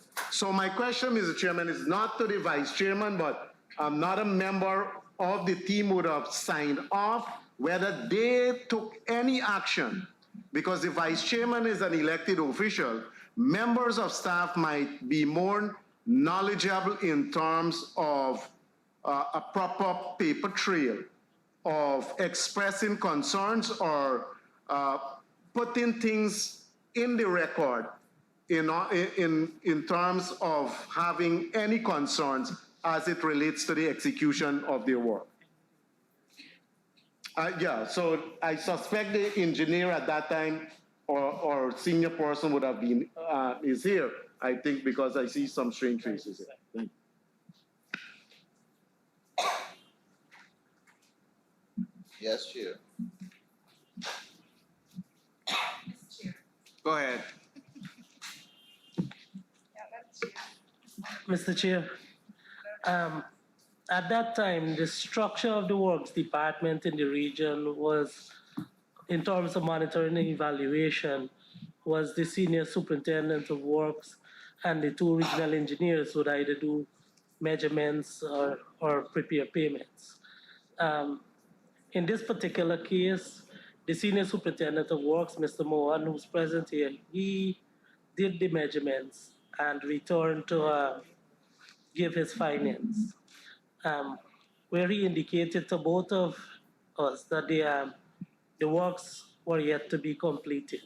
It missing items pertaining to the bill of quantities.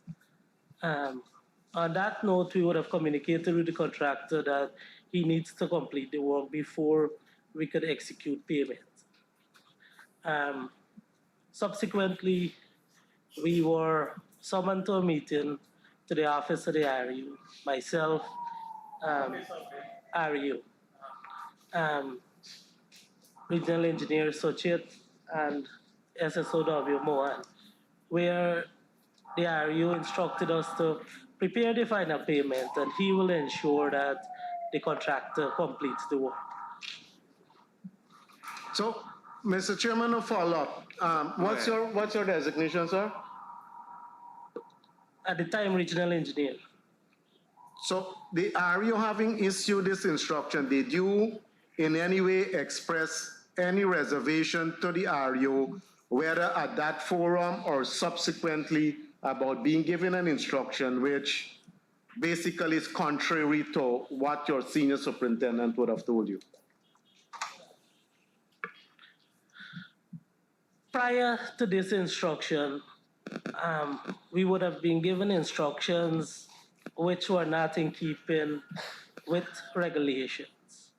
One of which I would have written the RU on.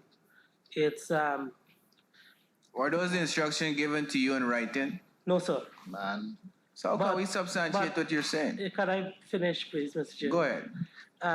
The letter which I wrote to the RU at the time, prior to this incident of the project, was one where contractors were submitting award letters for a number of projects to the Works Department, whereas the Works Department had no knowledge of these awards, nor the legitimacy of the awards.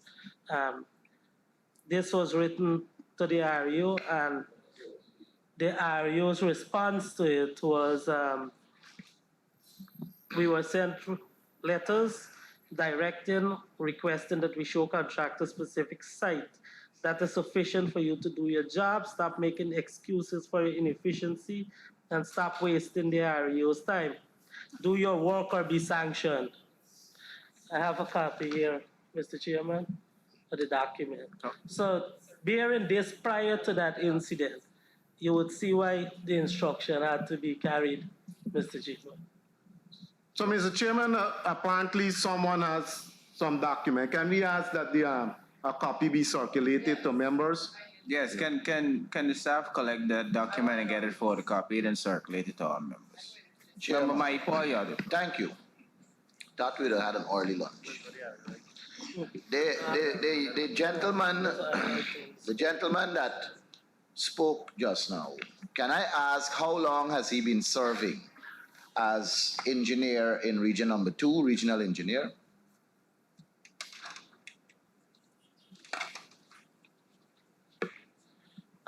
May 22nd, 2017 to 31st of August, 2018. 31st of August. 2018.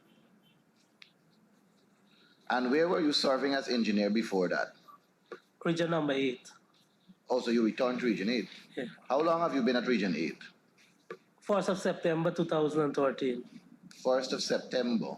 2013. 2013. To May 21st, 2017.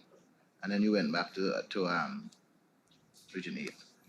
So, yeah, you were going to say something? After a spell of legal proceedings. After what? A spell of legal proceedings. I don't know what that means, but I didn't ask that. What I want to know is that from the 1st of September 2013,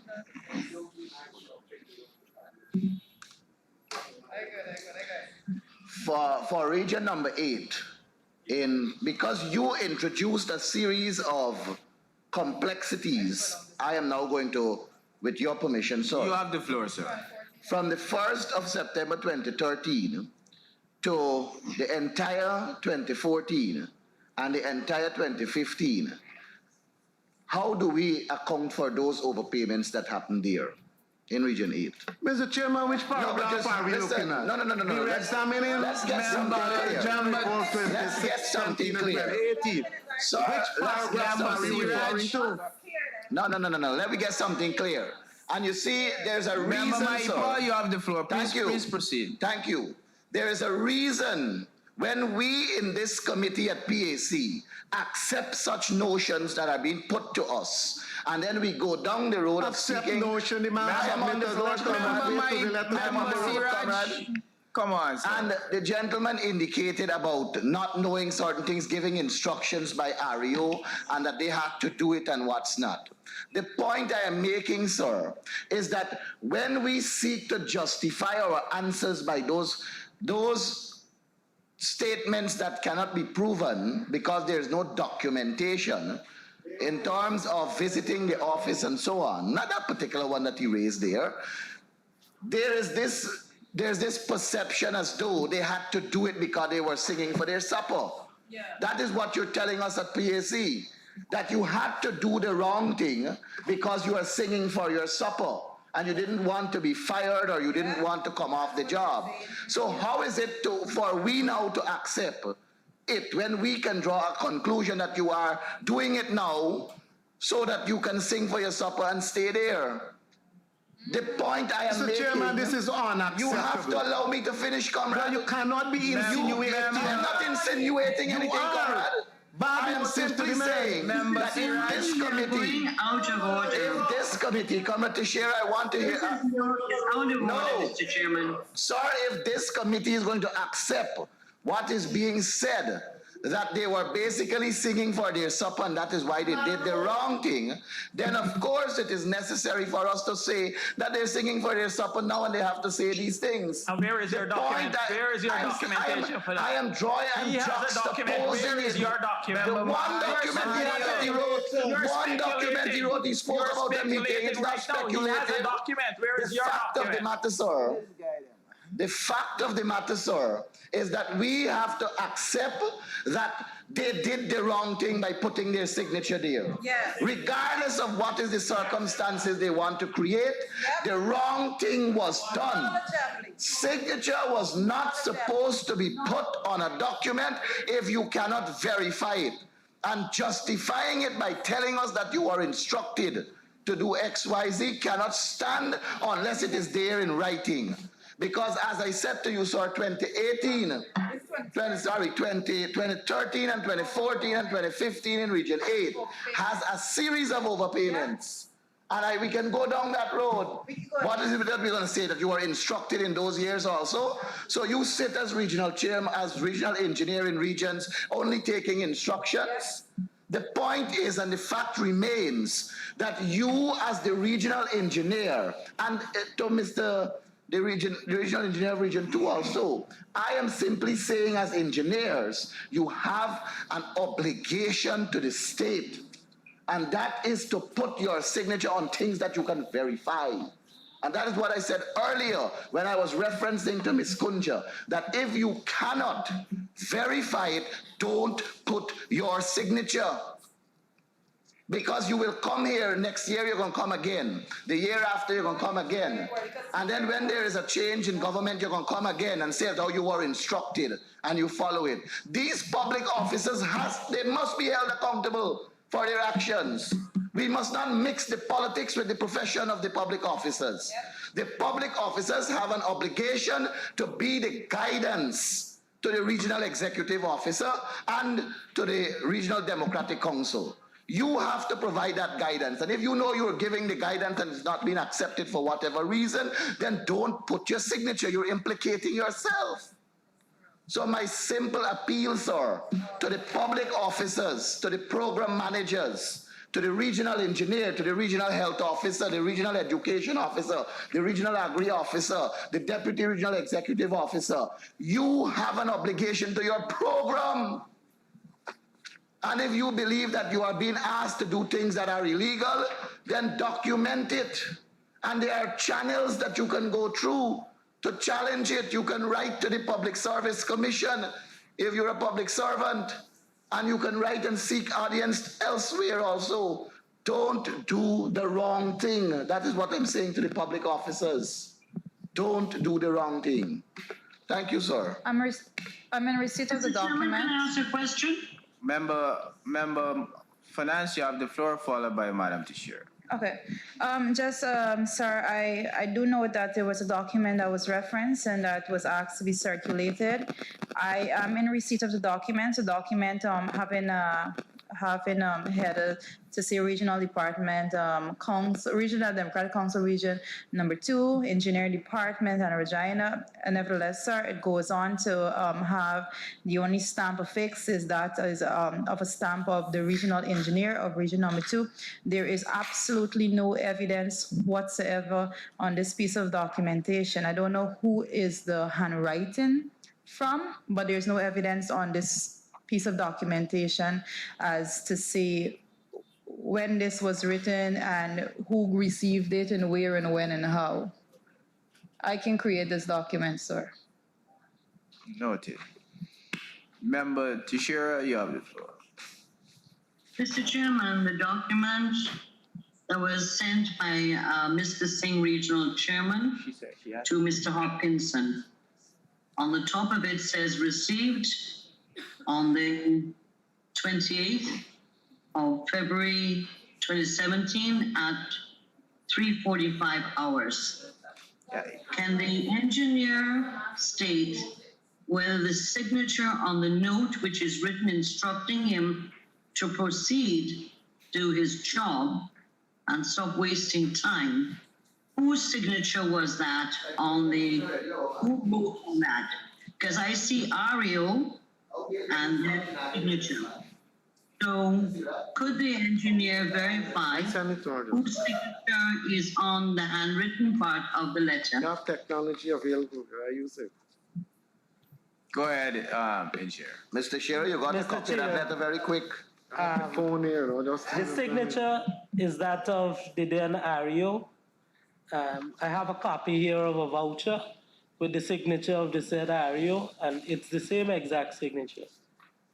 The name of the Ario, please. Mr. Rupert Hopkinson. And is he here today? I know he was invited. He's not here, Madam Tishir. Did he give a reason for his absence, sir? No. Mr. Chairman, under the Public Accounts Committee, these former REOs who do not appear before the committee, we have the power as a PAC to have them arrested and brought before the He's committee. out of the jurisdiction, Madam Tishir. I don't know where he is. Last time you told me the one was in overseas and he turned out to be at a funeral in Linden. Now, Madam Tishira, that is grossly inaccurate. That is grossly inaccurate. When that issue came to the Public Accounts Committee, the gentleman was out of the jurisdiction at the time. No, because you want to mislead the public and this Public Accounts Committee. It's not a matter of being sensitive. It's a matter of you not being accurate with your information. February, the gentleman was in Linden at a funeral. So he wasn't in the jurisdiction when the matter was before the Public Accounts Committee. It wasn't before the Public Accounts Committee. Out of the country. Have we asked the police to state if he's out of the country now? When did he leave? And has he returned? He has been invited several times to this meeting. This is not the first time Region 2 is coming before this PAC for 2017 and 2018. Not the first time. He has been invited. The letters have gone out. He's been told to come. No answer. And therefore, I'm saying the police have to be asked, when did he leave Guyana, if he did, and when has he returned, if he did? And if we have no answers on that, we then issue an arrest warrant for him. Because under the powers of the PAC, we have the power to do that. I am saying to you, Madam Tishir, with regards to your earlier comment, with regards to Mr. Morrison, when that issue was brought before the Public Accounts Committee, when I was present, I indicated to the committee that Mr. Morrison was out of the jurisdiction, of which the Commissioner of Police correspondence confirmed when I would have said that he was out of the jurisdiction. I'm not concerned if he was at the funeral or elsewhere. We were asking in February and March 2022. And we're relying on a letter written by the police dated November 2021. And it's only when we kept insisting, and then subsequently when his photograph appeared at a funeral, we then realized, lo and behold, he's in Guyana. So then we invited him. So I am saying to you, Madam Tashiro, when the matter was before the Public Accounts Committee, when I was chairing that committee's meeting, the goodly gentleman was out of the jurisdiction. In November 2021, we asked in January, February, March, and April, sir. And I am saying to you, when the issue of the gentleman's photograph of being at some funeral, I wasn't even chairing any meeting, and as a matter of fact, I was out of the jurisdiction. So do not attempt to mislead this committee. Chairman, sir, of the PAC. I am saying to you, I wasn't chairing the PAC then. Madam Chair, I'm saying to you, with regards to the photograph that you're alleging that the goodly gentleman had attended some meeting, I wasn't chairing the meeting at the time. I was out of the jurisdiction. The man attended the funeral in January 2022. That's how we realized he was in the country. Because he came in for the funeral. Yeah, and he was still here when we invited him. Man. Anyway, the point raised. I'm sorry I touched your corns. I seem to have tread on your corns, Mr. Chairman. Those things happen when you try to mislead the point I'm making is audience. That this former REO has been invited more than once to come before the PAC with Region 2. Again, he has not done so, and there are matters that need to be clarified. This regional letter has a signature in it. There's a receipt to show that the signature may match. We are not the police here, but this can be cleared out with the presence of the REO, former REO. And therefore, since he's not responding to requests to come before the committee, can we ascertain from the police when he left Guyana and if he's returned? And secondly, if he has returned, to summon him before the committee. If he does not come, we arrest him under the powers we have of the PAC. That will be done. But Madam Tashira, I need you to recognize the contribution made by Member Maipo. That all officers should do their work in accordance with the law. No REO can give you direction to bridge the law. So the excuses of professionals coming before the Public Accounts Committee to say that they were instructed to do an illegality and that is the reason why they did it, it's unacceptable. And the PAC has taken the position to inform those public officers that they are to execute their duties in accordance with the law. And no minister, no REO, no permanent secretary can ask them to do something that is against the law. And that is what the committee has clarified with Mr. Member Maipo's contribution. That is what we're saying. Mr. Chairman, I am not disputing that. However, there's something called reality. In these regions, people depend on their jobs. And that is the reality. And unfortunately, people, public servants, have been put in difficult situations. I am saying that whilst we uphold the issue, no public servant can be asked to do anything unlawful, that we cannot castigate the public servants who have done so. We can warn them that they should not do it again. No. And the fact that there's a letter showing that the regional engineer did what he was supposed to do, he brought it to the REO's attention. That is not correct. And the REO gave him another instruction. Now, you may be right, and we're all right in saying he should not have executed such an unlawful instruction. That is correct. However, then, were he not to? These are persons who are sometimes confronted and therefore the issue of what are the alternatives to them, they can't enough as it's suggested. But we can't intimidate and try them again in the PAC. What they're saying, and if they're backed up by letters to show they did try to raise the issue and they failed, at least one has to give them the fact that they did do that. And it wasn't a hearsay, as someone said earlier. The fact that letters were written to show this.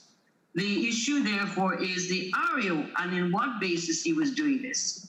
So I agree that the law is the law and must be followed, but you can't also intimidate and castigate public servants before the committee who were and can prove they were given instructions that were unlawful.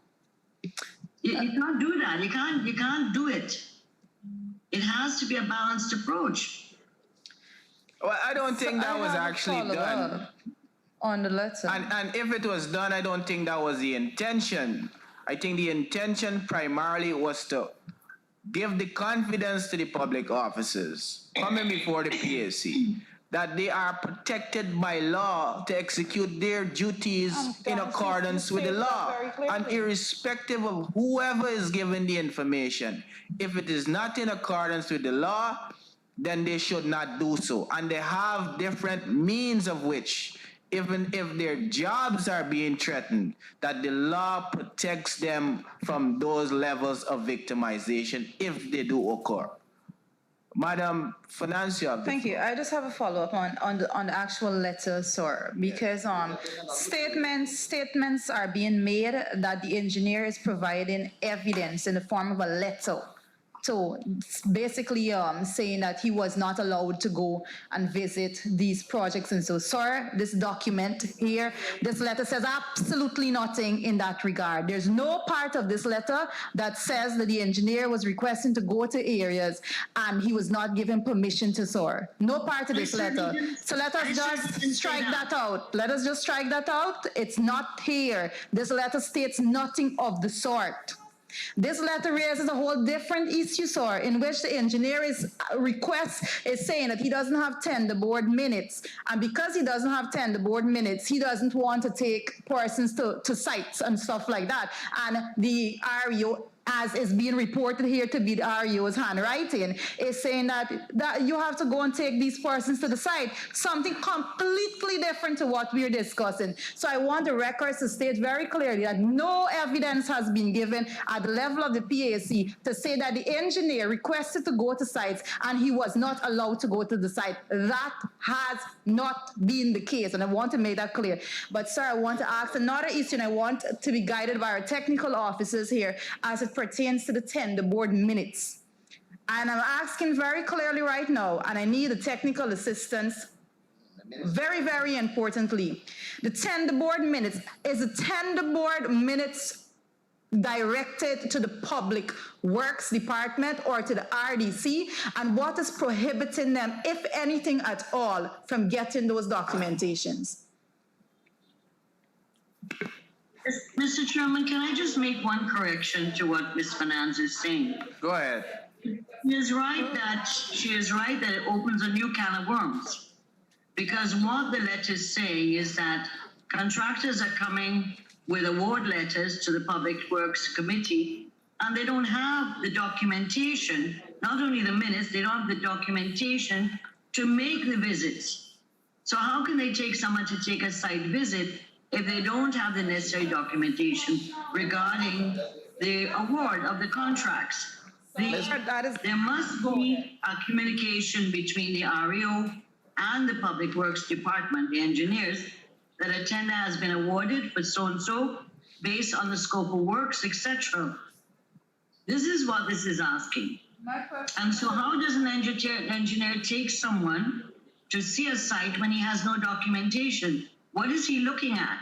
What is he required to look at? What is he to say?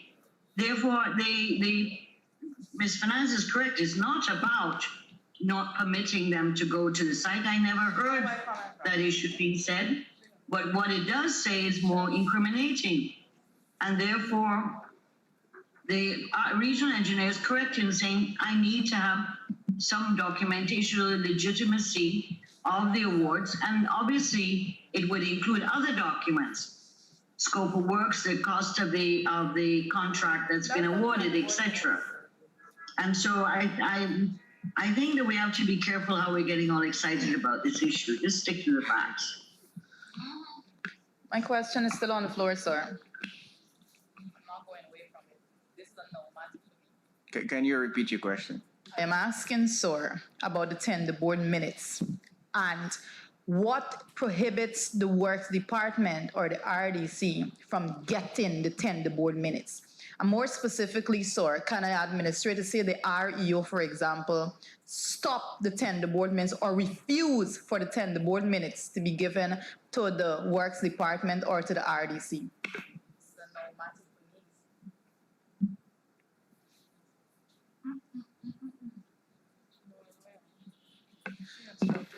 And with regards to Madam Teixeira's request concerning the whereabouts of Mr. Hopkinson, we would have received a correspondence on the 5th of June 2022 from the REO of Region 2, indicating that she would have made contact with Mr. Hopkinson and he would have indicated that he's out of the jurisdiction. But efforts will be made on behalf of the Public Accounts Committee to write the Commissioner of Police to ascertain if this is accurate or otherwise. So, Chair, if I may. Go ahead, ma'am. FS. I don't think that the minutes of the tender board is important in this particular instance. What is important is the award of the contract, the BQ, and that you have awards which are approved at the regional level and awards which are approved at the national level. Exactly. So if, based on the information that I saw, that award was below the national tender board, so it had to be approved by the region. So what should guide the engineer is the award rather than the minutes. What I heard though, right, from listening to the engineer is that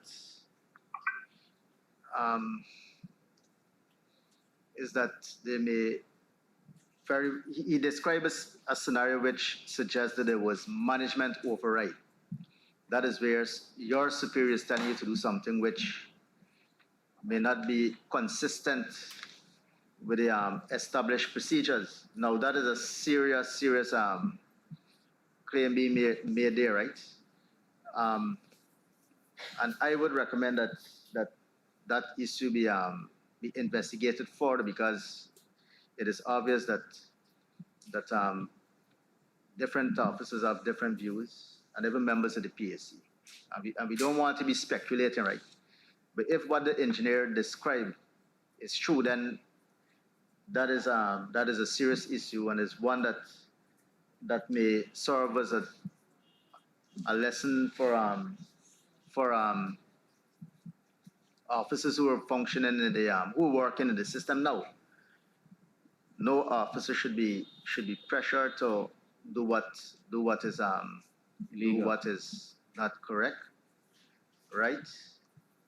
And that should be the position at all times, right?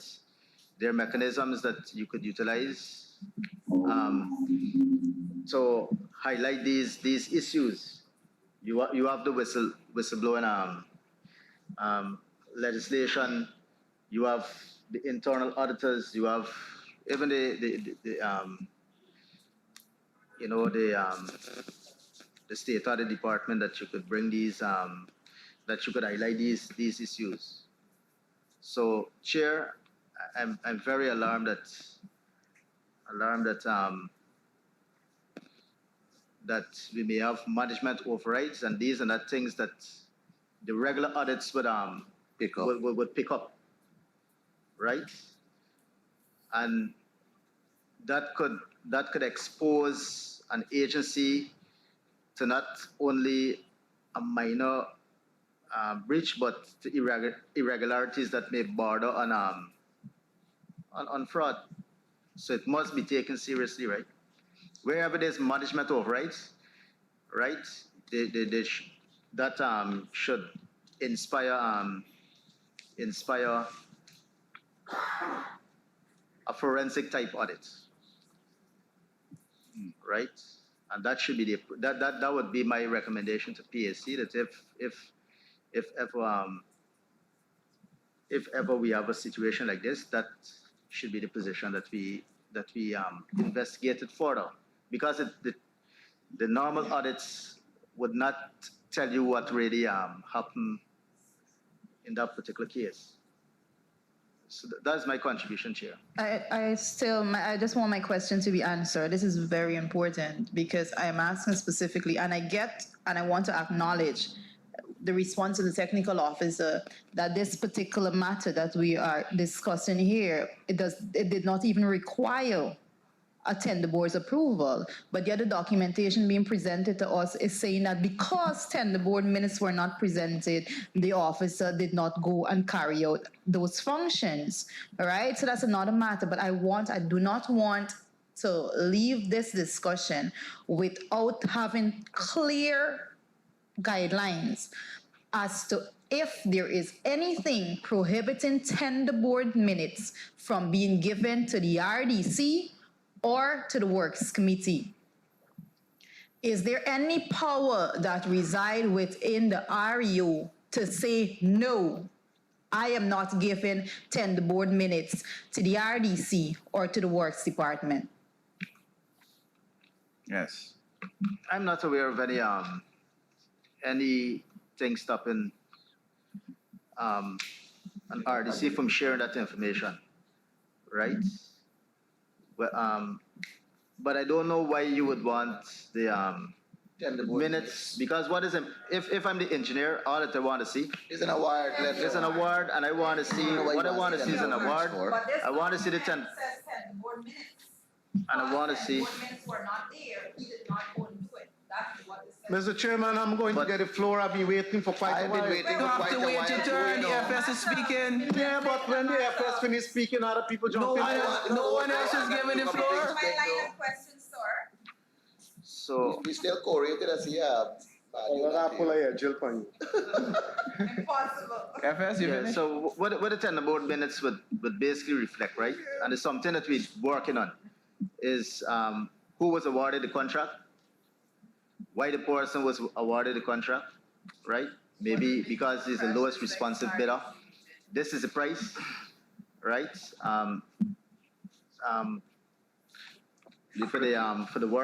For the works, right? So I don't know what is the utility of having the tender board minutes, but maybe the engineer could explain, right?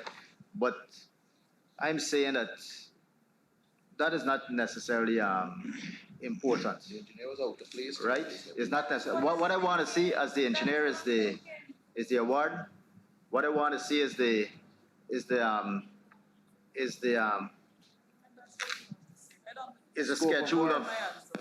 schedule with the works to be done. How much, so that I could measure exactly how much work was done by a particular contractor, so that I could pay the contractor the right amount. So that is what I would want to see as an engineer. Member Siraj, you have the floor. Thank you, Mr. Chairman. Mr. Chairman, in perusing paragraph 745 of 2017, the chairman of the Works Committee would have indicated that efforts were made to visit. These efforts were denied. There are no documentation. The chairman of the Works Committee went on to say further that the minister was written to. However, we have not been able to get any letters or any documentation to verify that. We further went on to say, Mr. Chairman, that it's not only the Works Committee chairman, there are other members of the team who would have been in the engineering department who are not elected members, but employees of the RDC. The letter that we are all in possession of is dated August the 28th, 2017. It's addressed to Mr. Rupert Hopkinson, RU. It states, please be advised that contractors have been submitted award letters to this office for a number of projects of which the Public Works Department is yet to be notified whether any awards were made via copy of tender board minutes. Further, please be reminded that the Works Department cannot make visits to site without the necessary documentation to prove the legitimacy of the award of projects. All for your information of guidance. This letter, Mr. Chairman, is not restricting itself to tender board minutes. There is no letter of award. It is stating without the very necessary documentation. very first line, Mr. Sierra. Mr. Chairman, can I be allowed to complete? Mr. Chairman, in the handwritten part of this letter, it states, engineer, you were sent letters directing / requesting that you take contractors to specific sites. That is sufficient for you to do your work. Stop making excuses for your inefficiency and stop wasting the RU's time. Then it says here, do your work or be sanctioned. So, Mr. Chairman, what is written here in handwriting would have, of course, be as a result of some discussions that would have taken place. Oh, that's the engineer, the engineer reported just now that when they were told about, when they reported that they cannot sign off on this, they were told by the RU that I will ensure that this thing is completed. This letter, Mr. Chairman, and Mr. Lachman Singh is right here, is not only speaking to tender board minutes, it's speaking to other documents without necessary documentation to prove the legitimacy of award of projects. This letter has a background, Mr. Chairman. An engineer will not write an REO out of the blues raising these concerns without having some background or some experience as to raise these concerns resulting in him actually writing. And those concerns would have stemmed from issues raised that goes to the very legitimacy of the award and being isolated by way of not having proper documentation to go there and execute their works. And when these matters were raised, they were told, don't worry that I will ensure that the work is completed. So, Mr. Chairman, it's not only to take it at face value, it's to go into the context as to why it was written, why the engineer would have raised these issues. So there are a lot of things that are unsaid that would have led to this. And I'm certain if probed, the engineer will tell you about these things. Okay, hold on. Mr. Chairman, I have my hand up. My mic is You will on be before me. recognized, but I want finished my the line of honorable questioning. member to accept what the FS would have just said in his presentation. Now, you are saying that other documentations. The FS is saying all in his professional opinion that is required for the engineer of the works department to go on the site is to have a letter from the contractor which indicated that he I was don't think the awarded FS said a that. Sorry contract. to interrupt, Mr. Chairman, but go ahead, sorry. But for us to be guided further, can the engineer indicate what other documentation that besides the regional tender board minutes? Chair, Mr. Chairman, respectfully, provided. before you go to the engineer, can the FS clarify whether he meant all that the engineer needs is a letter from the contractor? Well, let's go. No, Go ahead. what I was saying is that the minutes are not important, but other documentation like the award, that's one. And the bid documents that would have information on the project, right? So that you would Wouldn't know, the work department have a copy of the bid documents for all the contracts? Well, that is what. Yeah. That is what. Is he had to put together the BQ? Exactly. How you think you get the engineers? Look, Chairman, The bid, hold on. The So bid I want to be document. very clear, right, Chair? That I was asked about the minutes, and I Exactly. said I was asked about the minutes. And I said that I don't see the utility of using the minutes, but I went on to explain that the award of the contract, that is one of the documents you'd want to see. You'd even want to see the contract itself that would have the award, and the proposal from the contractor, as well as the bidding document that would guide the contractor on the type of work that he's supervising. Agreed? So you would use those documents now to measure the works completed by the contractor. That would help to guide them on whether payment should be recommended or not. So I hope the clarification, I hope I was clearer. So thanks, Chair. Member Tashir, you have the floor. Yes, thank you, Mr. Chairman.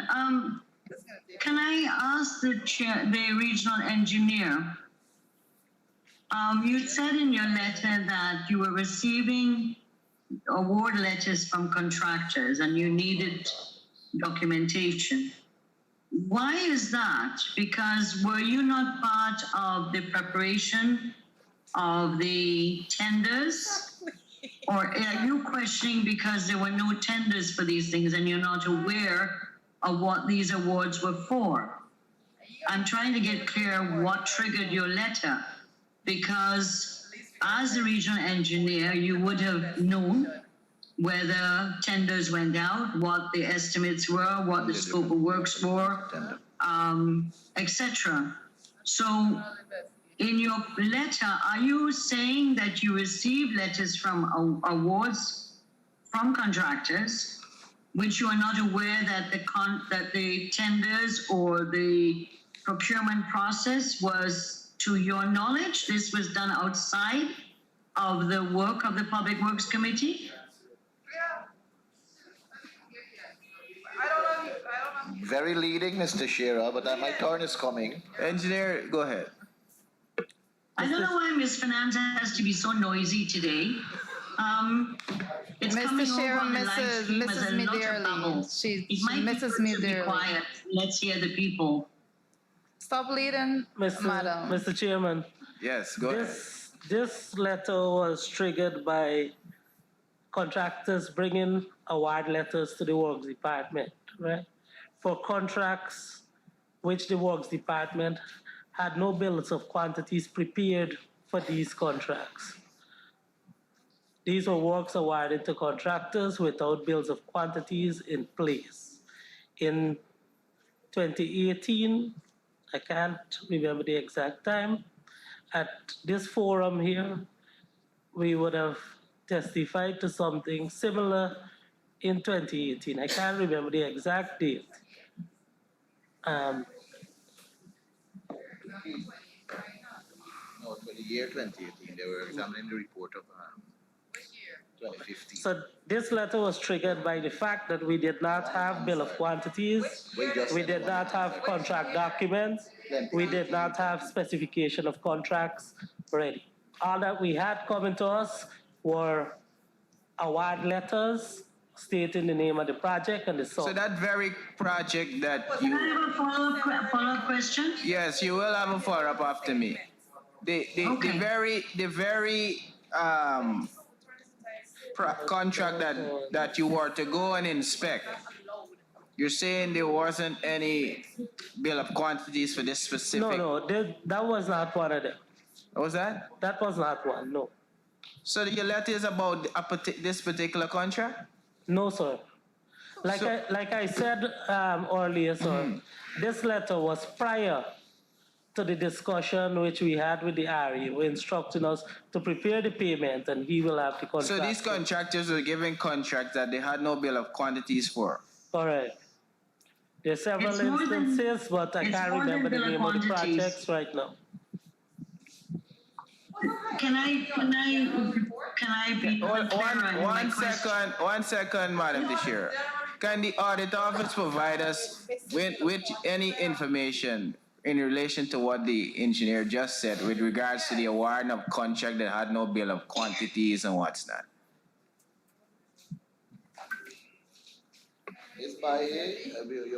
Mr. Chair, when we conduct the audit, we would have requested the final payment voucher and we would have looked at the minutes of the evaluation committee to see the basis of awarding this contract. The information provided from that report indicated that WP Construction, who was the contractor, was the lowest bid for 1.748. Right? I have in my possession here a soft copy, the final payment voucher that we would have used to do the inspection. And that final payment voucher has the signed contract agreement along with the final payment valuation prepared by the Works Department. And there is a priced bill of quantity here by the contractor, but we cannot determine when this document was priced. We could only, I don't want to say assume, we could take it as this was the contractor's bid. Yeah, but we are being given information as if there were a number of contracts awarded where there wasn't any information. So I'm asking the audit office, upon your perusal of the payments for all of these contracts, is this the reality that you discover on the ground when you are doing your examinations? Mr. Chair, the sample of projects we would have looked at, I would have the bills of quantities here in the evaluation. So you have all the bill of quantities? So yes, and that's what we use to check the projects. And we did. And that is what we're examining. So I am baffled with regards to the comment by the engineer, the regional engineer. Mr. Chairman, we can't play hot and cold in the PAC. I don't play that. I'm not saying you are, sir. I said the PAC. We have to, and I said we, not you. We can't play hot and cold. There are times in the PAC that new issues come to light that the Auditor General's office may not have found because they do sampling. They don't do 100% check in any entity that they examine. What an engineer is saying to us, and he has writing, that award letters were being submitted to him, of which the Public Works Committee knew nothing about. What writing he has? That's not in the letter, Madam Teixeira. It's not in the letter. What that says, the letter says that he is receiving award letters from contractors. Isn't that what the first sentence says? Is the region in possession of those letters? But that, I wish to ask the engineer, how is it possible, let me say, not how, but is it possible for a contract to be awarded at which the Public Works Committee, Public Works Department did not prepare the scope of works or the bills of estimates, what's it called? Bill of scope of works, that's not the right word. Quantity. Bill of quantities. In order to guide an award of a tender. How is it possible for award of tender to be made without the Public Works Department being aware and having prepared and having not prepared the relevant bills of estimates? Go ahead, engineer. The question is directed to you. Could the question be repeated, please? Madam Teixeira? Yes, thank you. How is it possible for a contract to be awarded in which the Public Works Department is unaware of preparing the bills of estimates or the tender documents for an award of a contract? Is it possible? And if it is possible, how would it have happened?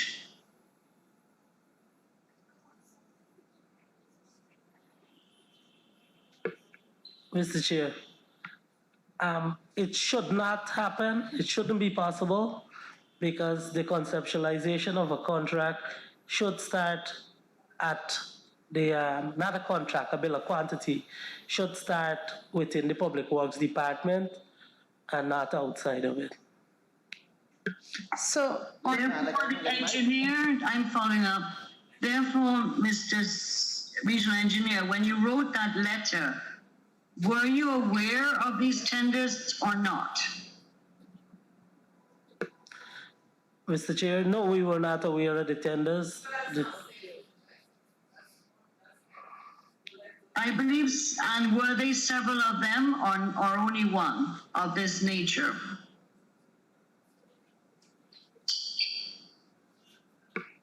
There were more than one case, but we can't give the detail at the moment. I don't understand that Would you be able to give statement. the detail to the committee? Do you have the documents in your possession? No, I don't. Is there any document to support what you're saying?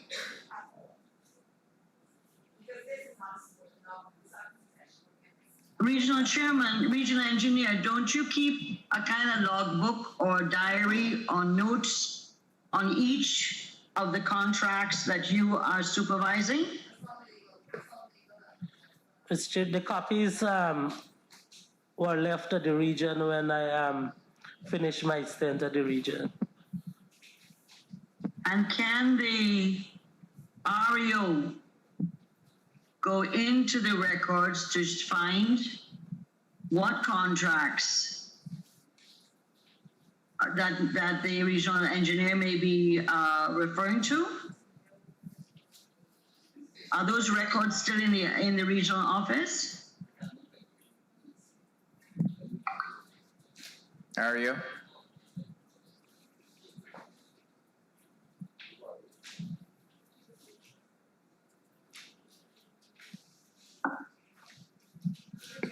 Through the chair, in responding, what I can or what I have on hand are some projects that would have been awarded for that particular year, but additional details I will have to go and research to be able to give you more detailed information. So you have a record of all of the contracts that were awarded.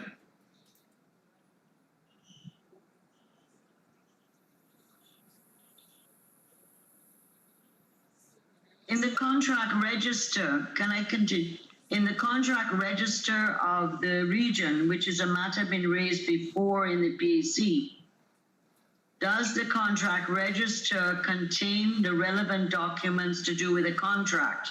That is, the award, the estimates, the engineers. All of that should be there. Etc. Shouldn't that be in the files regarding what is called contract management or contract register in the region? The accounts department supposed to gather.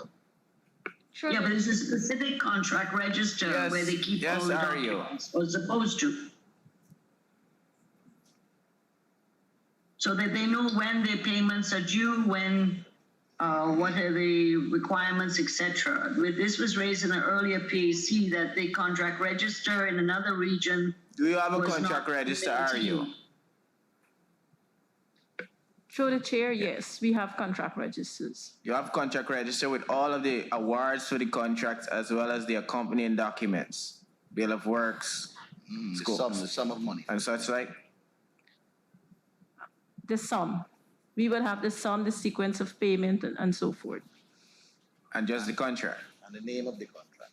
The name of the contractor, project, contract number, sum paid, and so forth. So you have the records for all of those contracts in the region. Yes, we do. So that would, this is very confusing. Sir, would you permit me to? Mr. Chair, could I just Yes, AG. intervene? They should also have copies of the contract as well. Yes. The contract register and copies of all contracts paid. Do you have that in your possession? We will have to verify. Normally, we would send the copies to file at the registry. Ah, you don't keep none? The region's registry, is that correct? The region's registry would keep a copy. So you cannot confirm with PSC that you have the records for all of those contracts in the region. For, For t- for those years, we would have to verify that it's there. okay. But presently, are you? That is what is presently being done. Yes, PSC Chair. Thank you. Member Maipol, you have the floor. Thank you, sir. I've been waiting patiently, I'm happy you did. and I did not interrupt anybody's presentation. You have the floor, sir.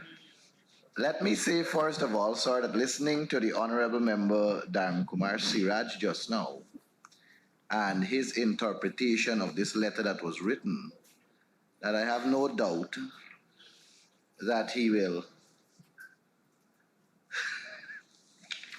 Okay, sir, so to move on, this letter, as stated, is the engineer writing, and I believe this clarity is necessary, the engineer writing to the REO indicating that he is not in receipt of the tender board minutes, and by way of absence from not having that document, that he is unable to visit sites without documenting the proof of the legitimacy of the award of the project. But in his first line, he is indicating that the people are coming to him with an award letter.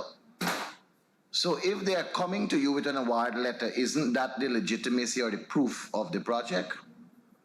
Of the award of the project? The project was awarded to the engineer, to a contractor. So if it was awarded to a contractor, it's not an award letter that will have to be in their possession to show that you were awarded this project, and isn't that the proof? Now, my concern has to do deeper, however, with what the engineer has said. The engineer has said that his letter was birthed out of the practice of these people coming with letters, but they have not started, or they did not initiate the creation of the BQ, that they did not do the specs for the project. So it triggers me now to wonder, how is this award done? Because I don't believe you can just watch a site as an individual without the technical input. That you could just watch a site and say, look, I'm going to build a house here, and this house is going to be $32 million, and I'm going to go and award it for the $32 million. I'm going to put the award letter, and I'm going to send it to the engineer department. Go and visit this site where we're going and build a house, and this house is at $32 million. Go and build it for $32 million. That is what I'm understanding the engineer to say here, you know. I'm understanding him to say that contracts were awarded for a particular sum and there is no specs. So we need some information here at PAC. And I would like it to be dated back perhaps 2 months. This letter was written on August 28, 2017. I would like to have a list of all the contracts that were awarded for the month of July of 2017, August of 2017. All the contracts that were awarded for those 2 months. And I would like to also have, and let me ask this first of all, to the engineer that made that comment. These awards that you have been receiving, will it be captured in those months, July and August, as in these contractors coming to you with award letters for projects that you did not create a BQ for, or there was no creation of any BQ by the Public Works Department during those months? Mr. Chair, I can't say with any certainty at the moment. But your letter, sir, was triggered. Go ahead. But I would like to believe so, because my letter is dated on the 28th of August, 2017. Yeah, because my request is premised on the fact that your letter was triggered on the 28th of August, which means it happened before. And I am going back only as far as July and August. So that will give me an understanding of what are the type of projects that were done during that period, awarded by the Regional Tender Board. And I would like for us to have all, and it can be sent via soft copy, if we can have the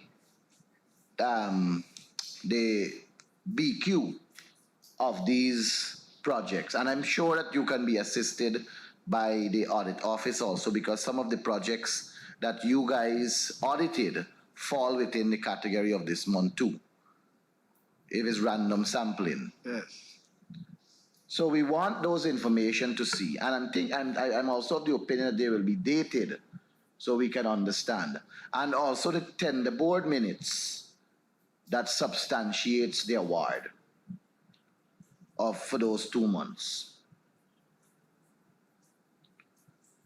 And if I'm sure there will be in between that the three-court system that falls within the category that is permittable or permissible, whichever word is correct. So these information, Comrade Chair, they're necessary so that we could validate what my good friend, the engineer, has said. But beyond that, this letter came into question outside of the paragraph we're dealing with. This letter speaks to awarding of contract to which the engineer is claiming that they had no participation in dealing with the documents, the bill of quantities. But we're talking about overpayment here, sir, for a project, and I bring it back to that. We're talking about overpayment to a project where something was paid for that carries the signature of the REO and carries the signature of the Works Committee chairman and initiated the process for final payment to be done. And I am saying to Public Accounts Committee, in the random sampling of the Auditor General for the audit of a couple of projects, they picked up this. If this project was not selected in the random sampling, then nobody would have known that this exists.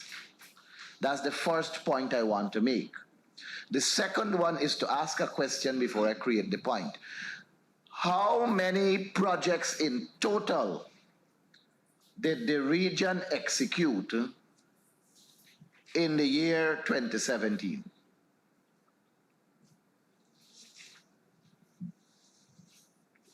Mario?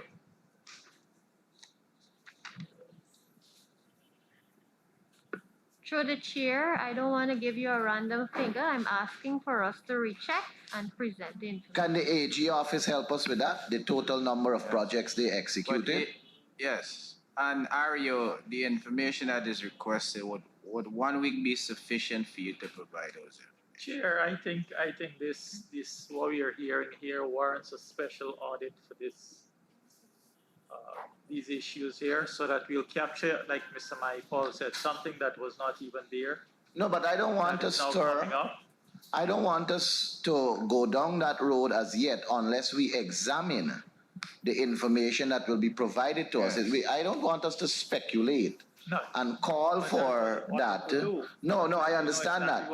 But if the information that is providing, this is a matter for me to determine honesty right now, because it is baffling to understand how something like that can happen. So when these documents are provided, Comrade Chairman, it will give us a greater insight to determine the necessity for the special audit into it. But beyond that, the point I'm making, which should not be put away, because we're talking about going forward.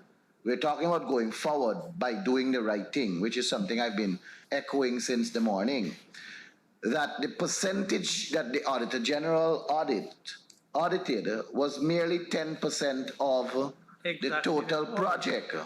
And it shows that if this was not picked up, then obviously we would not have known, and the possibility exists that a number of other issues concerning overpayment exists. So it comes back to my earlier point, Comrade Chairman, which I'm going to close on, and I know that we have another region outside that is awaiting us that was here before, that the engineers and the officers who hold that responsibility to this nation, they have to do what is correct. And I know my good friend Mr. Pasha oftentimes speak about the moral obligation that these officers have, not only to their job and the people of their region, but to our country, requires them to do what is right. And I'm again going to sound the call, sir, as you did also, that you have the protection of the law to do what is right. And don't believe as though you're going to do it because you're afraid. Do what is right. And the issue is here about placing your signature in something that never existed. Thank you. Noted, members. There being no other question, and the RO of region 2 had made a personal request which I will not make public. But I think we will break now for lunch before we invite the other agency. But Ari, I want you to be reminded of the 1 week. That is, 1 week would be sufficient. 2 weeks. Can I have more, let's say like 3, because it's a lot of research and We I have want to give confidence in you. 2 weeks. All right, I'll accept. Yeah, so we'll break for lunch, and Ari, you can do your business. Thank you. One for the